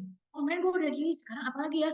Wah, sekarang kayaknya yang sana belum kegarap tuh, yang sana ya udah sekarang gue fokus di sebelah sana deh, udah sehari jalan. Besoknya lagi, jadi setiap hari itu konsisten dan harus ada lebihnya gitu dari hari kemarin. Kalau saya lihat sih gitu, pengusaha-pengusaha yang terus itu mereka tuh konsisten, mempertahankan konsistensinya dan bertanggung jawab atas keputusannya sebagai pengusaha. Karena kan kalau kita sudah memutuskan sebagai pengusaha, mereka pasti punya produk yang dibikin. Produknya itu kan pasti berguna buat masyarakat banyak. Pasti ada yang membutuhkan produk kita kan. Nah, kita harus tanggung jawab bahwa produk itu kan dibutuhin sama orang-orang, jadi kita harus konsisten membuat itu. Gitu. Jadi setiap bangun, habis berdoa, habis apa, habis sholat segala macam, pikirin, aduh hari ini mau ngapain ya, yang ada hasilnya, yang ada lebih dari kemarin. Jadi si usaha itu mau nggak mau setiap harinya berkembang. Kalau saya lihat sih seperti itu, gitu. Jadi konsisten, ikhtiar, berdoa gitu ya, banyak banyak ibadah itu emang nomor satu sih gitu. Konsisten sih, konsisten. Jadi memang bener itu tuh sebenarnya kata-katanya tuh klise, tapi kalau sebagai tips mah patut dicoba gitu. Jadi tiap hari bangun tidur setelah melakukan aktivitas pagi-pagi tuh mikir gitu. Ini mau ngapain ya? Harus ini harus ngapain ya? Kalau bisa bikin to-do list lah. Hari ini tuh, hari ini tuh gue bikin ini segini, berarti resellernya harus ini nih. Reseller ini nih nggak beli nih, nggak belanja. Gimana caranya jadi mau belanja? Nggak apa-apa dari modalnya sedikit juga kalau konsisten malam-malam dengan bismillah ya, dengan izin Allah tentunya. Insya Allah lah lama-lama bisa. Karena saya udah lihat beberapa pengusaha itu awalnya modalnya kebanyakan kebetulan yang saya tahu di bawah 10 juta semua awalnya. Itu sih. Tidak ada yang tidak mungkin ya Mbak, asalkan Iya, tidak konsisten dan itu dia. percaya dengan Tidak apa ada yang yang ingin kita kejar gitu iya, ya. tidak ada yang tidak mungkin. Kalau sebagai Oke. tips bolehlah dicoba itu. Oke, sekali lagi terima kasih Mbak Rani atas pemaparannya, atas waktu Iya, dan juga sharing-sharing sama-sama ilmunya. Mas Terima kasih. Faiz. Semoga berguna nih untuk seluruh peserta kita dalam kegiatan hari ini dan tentunya bisa memberikan motivasi-motivasi baru nih untuk para pelaku usaha mikro biar bisa naik level lagi, biar bisa memberikan yang terbaik lagi dengan bisnis mereka. Sekali lagi terima kasih Mbak Rani atas waktunya. Amin. Iya, sama-sama Mas Fahid. Terima kasih juga buat SBM yang memberikan kesempatan buat Dinai berbagi, sharing. Bapak Ibu, terima kasih atas apa namanya waktunya, meluangkan waktu untuk mendengarkan saya bicara. Mudah-mudahan ada manfaatnya. Ini adalah apa saya sharing aja berdasarkan pengalaman saya hampir 4 tahun di Dinai. Gitu Mas Faiz. Saya pamit boleh ya? Boleh Mbak Rani, Masya sekali Allah, lagi senang terima banget hari kasih. ini sharing sama Bapak Ibu semua. Mudah-mudahan kita bisa berjumpa lain kesempatannya Bapak Ibu ya. Wassalamualaikum warahmatullahi wabarakatuh. Waalaikumsalam. Terima kasih Mbak Rani atas waktu dan juga sharing-sharingnya dengan kita hari ini. Baik, Bapak Ibu, sebelum saya menutup kegiatan hari ini, saya izin mengingatkan tadi di kolom chat sudah dibagikan link untuk absensi kedua. Jadi silahkan untuk diisi oleh Bapak Ibu untuk absensi keduanya dengan batas waktu pengisian hingga jam 1 siang nanti. Jadi jangan sampai terlewat untuk pengisian link absensi kedua yang sudah diberikan di kolom chat dan juga di grup WhatsApp juga sudah diberikan. Baik, Bapak Ibu, kita sudah bertemu dari pagi hari tadi di jam 9 pagi hingga jam 12 siang hari ini. Dan tentu saja dari kegiatan hari ini tentunya banyak sekali ilmu yang bisa Bapak Ibu dapatkan. Dan ini hanyalah pembukaan, ini hanyalah prakegiatan dari program pendampingan pengembangan kapasitas SDM usaha mikro tahun 2024. Masih banyak sekali ilmu-ilmu baru yang nanti akan di-share oleh narasumber-narasumber yang akan memberikan ilmunya kepada Bapak Ibu. Jadi silahkan selalu diikuti kegiatan ini dari awal hingga akhir karena Bapak Ibu ini adalah para pelaku usaha mikro terpilih yang tentunya kami juga akan sangat senang untuk bisa melihat perkembangan Bapak Ibu dari awal kegiatan hingga akhir kegiatan nanti. Baik, oleh karena itu saya izin untuk menutup kegiatan kegiatan program pendampingan pengembangan kapasitas SDM Usaha Mikro tahun 2024 hari ini. Kita akan bertemu kembali di kegiatan selanjutnya. Sekali lagi terima kasih atas waktu yang sudah diberikan kepada kami. Saya juga izin mohon maaf jika dalam pelaksanaan kegiatan hari ini terdapat beberapa kesalahan yang masih terjadi. Semoga tetap berkenan mendapatkan ilmu dan juga mendapatkan momen yang tidak terlupakan dari kegiatan hari ini. Kita akan berjumpa kembali dalam kegiatan selanjutnya. Selamat melanjutkan aktivitas. Saya Muhammad Faiz Atalah izin undur diri. Wassalamualaikum warahmatullahi wabarakatuh.